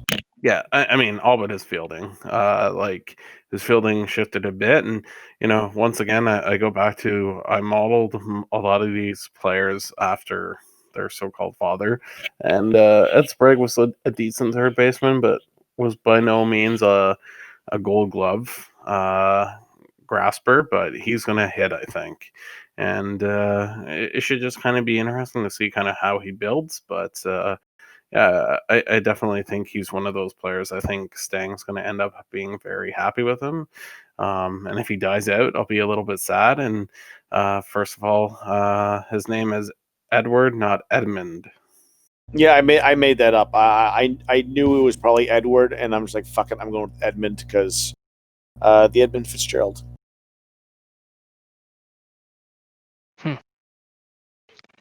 I feel like he's comparable to the second baseman who went right before him, where it's like, if there's one thing I'm willing to sacrifice, it's gap power. He doesn't quite have the speed that makes it worth it to me to have less gap power, where he's still going to hit doubles, maybe triples without it. But he's got the much better power than the other guy had. So bat looks good. Fielding looks fine, I think. Like, if you're concerned about him fielding at third base, DH him, that's fine. He's a switch hitter, but I think his fielding is fine. Like okay, Gold Glover, no. Quality third baseman, probably pretty easily, but nothing fancy. No like hot corner, crazy good plays, but good enough to play there at the very worst.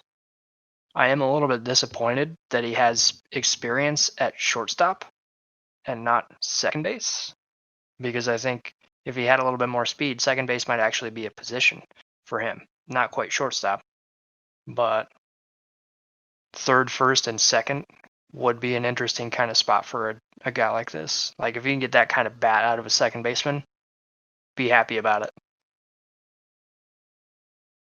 Well, again, we'll see.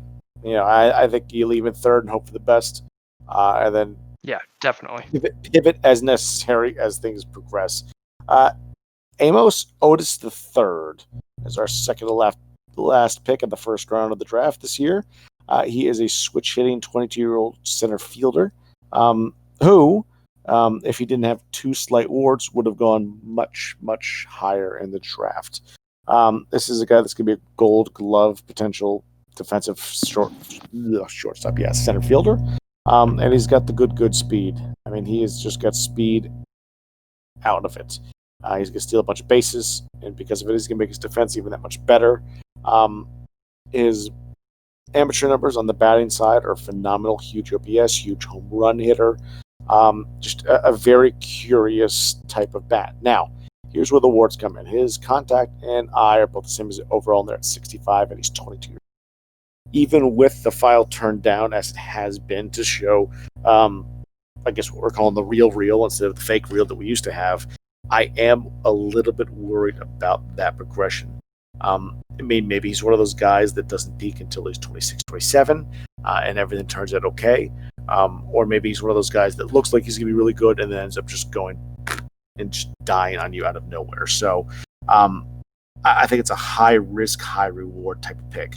If he hits, you're going to look at everybody else and just beam every time that he gets on base and just does his thing. And if he misses, he'll be quickly forgotten.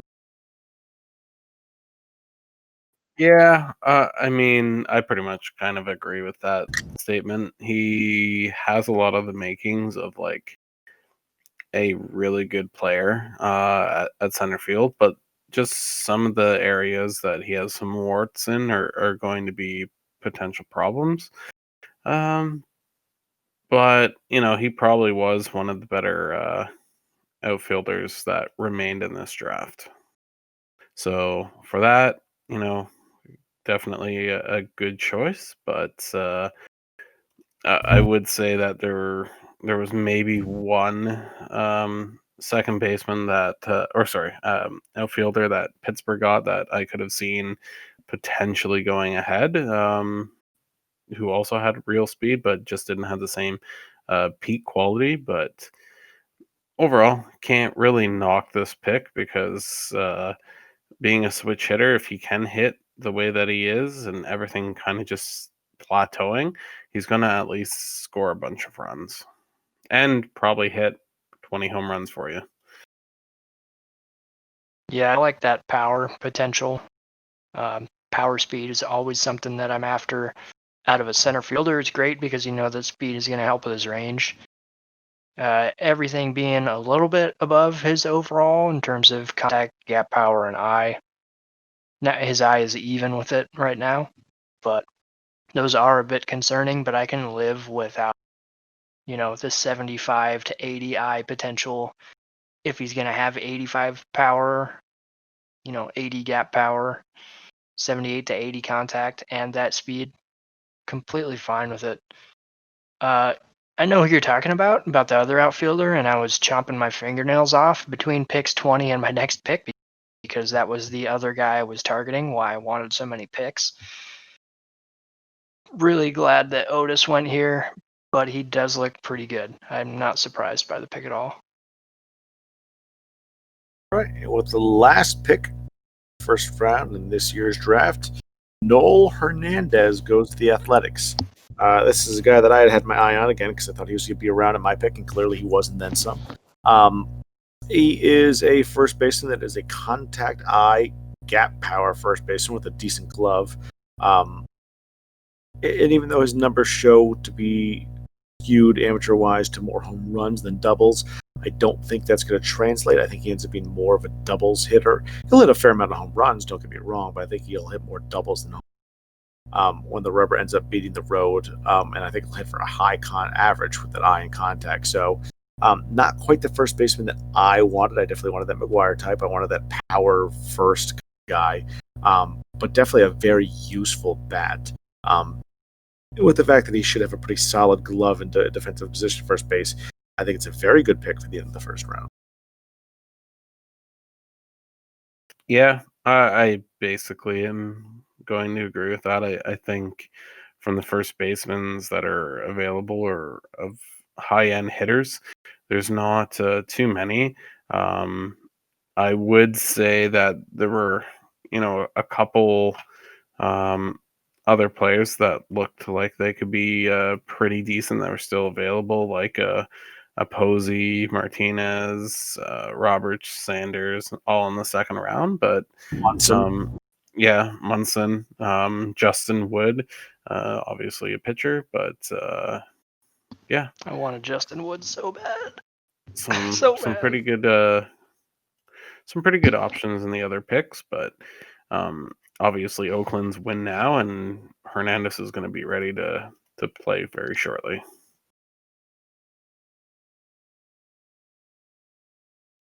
Yeah, I liked Hernandez. The fact that, he's 18 going at this out of the draft with that kind of profile. In Oakland, if he develops close to that peak, like 82, 84, 85, that ballpark produces hitters big time. Like guys will mash in Oakland. He'll probably still hit 30 doubles, but I think he'll hit more home runs than you allude to, MZ. I think he will hit like 30 to 35 home runs in Oakland. Whether his power goes beyond the 75 to 80 range or not, if his gap power continues to develop, he'll hit a bunch of home runs there. I like the pick. I like his hitting tendencies. I think if those translate, if they continue to trend in a positive direction, he'll feast in Oakland.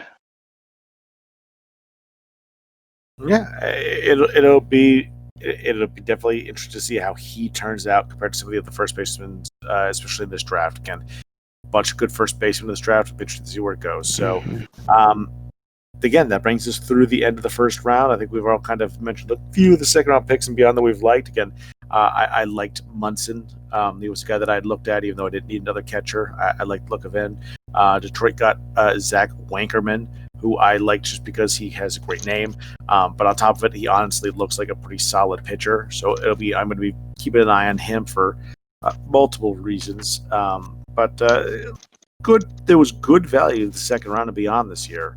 I was curious at one point, instead of trading my picks away, to adding more picks to try to pick up on some of this talent.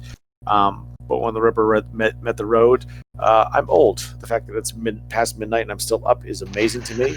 I'm definitely going to crash hard here as soon as we're done talking, because I'm really tired and I have to get up in 5 hours to go to work. So, but it was one of those things. Draft night was upon us. I was sleepy, and I'm just like, you know what? I'm going to do myself a favor and just make a pick now and go to bed early. So, and aren't you glad you did? I am glad I did. It worked out well for me. It worked out relatively well for you. We could do it again sometime. Sure. Yeah. I mean, I'll be honest. I think there's a lot of great picks. Moving forward. Like the second, third rounds are a little bit better. Like, obviously, I was kind of surprised Tucker Roberts lasted. And when he was available for Chicago, I straight up took him because he's basically just like a little bit worse. Like, if you look at Kelly Morgan, doesn't field quite as well, doesn't have quite the same speed, but has better contact. Is kind of how I viewed him. Like you were saying, Shiloh Sanders with that type of speed and fielding just looks phenomenal. One player that I also really liked that Kansas City took was Dwyer in the third round. And I know in the fourth round I drafted Harold Coleman, and I know you specifically were not particularly happy about that. And I got a decent shortstop, I think, for the Mets as well in the fourth round. So there was a lot of players that you could, I don't know, kind of pick and grasp and hope they become something. But yeah, I do have The to second agree with. round is just littered with quality. Yeah. Like, the second round is getting really deep. So players like Mauer, like, I was surprised he slid. But seeing a player like that who is maybe kind of capped, on the kind of upside they have, but is still a quality player, was a pick for San Francisco. I know a lot of people were surprised, like, wow, he went that late, but there's a lot of talent, as mentioned, in the second round. And then Mike drafted Paul Sedovia in the third round, right before me. I was looking at him, and he jumped. He looks really good now. He looked good before, but he looks pretty good right now. And then the last really good shortstop, who I really wanted, who went in the fourth round to the Mets, Barrientos. Like, he looks like Concepcion, basically. Just, the bat probably isn't going to be quite as good, but it still probably projects to be, major league average at worst. And then he's got that kind of speed and that kind of ability to play shortstop. It's just absolutely awesome. Yeah. I would definitely agree. Lot of good picks this year. There'll be even more picks next year. Some we'll like, some we won't like. That's just the way that it works. So, I have nothing else for the good of the podcast. Is anybody else? Well, I'm just going to give you guys, a couple potential names of players that I'm thinking for next year. Sometimes we just don't know what we want to say. Hey, kid, just you never really know what's going to happen there. There could be a certain musical feeling going around. You know, sometimes you just feel a little Rogers Hornsby when you're talking about Mogul. So, there definitely could be some Honus Wagner on everybody to make some good trades and get things going. Yeah, that's a lot of reaches right there. Yeah, sometimes You could have gone just, oh God. sometimes you just need to be the tryst speaker of them all. It's just one of those things. You just sometimes you have to be DiMaggio. It feels like when I'm trying to play a rhyming game with my 5-year-old, and it's like rhymes with symmetrical, like just electrical. That's what I'm looking for. Like, good God, just beat us over the head with it. So, in other words, what he's saying is the picks next year are not going to be very good. Not any good name players. Feel free to move everything to Boston now just to save yourself the trouble. Yeah, or I'm sure. No, we're good. I'm with that. sure we'll get some Christy Mathewson or Walter Johnson.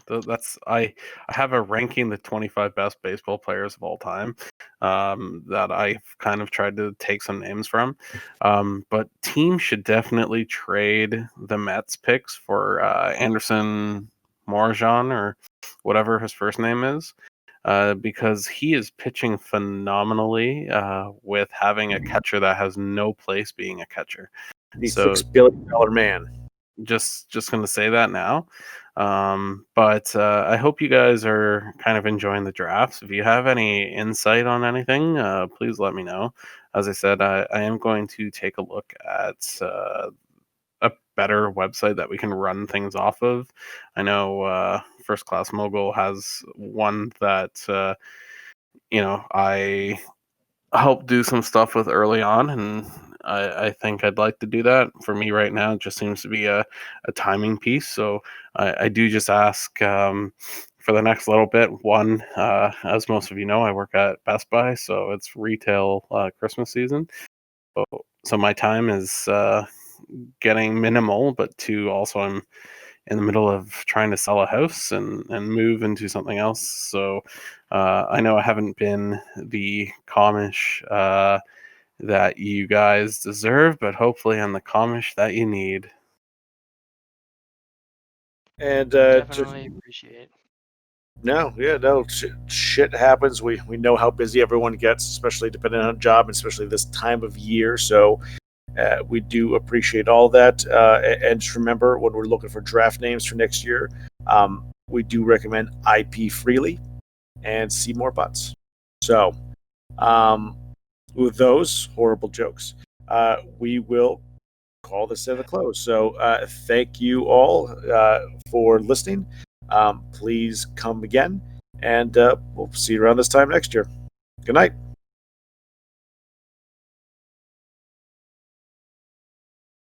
And Jermaine will have to fix this in post because I do not have the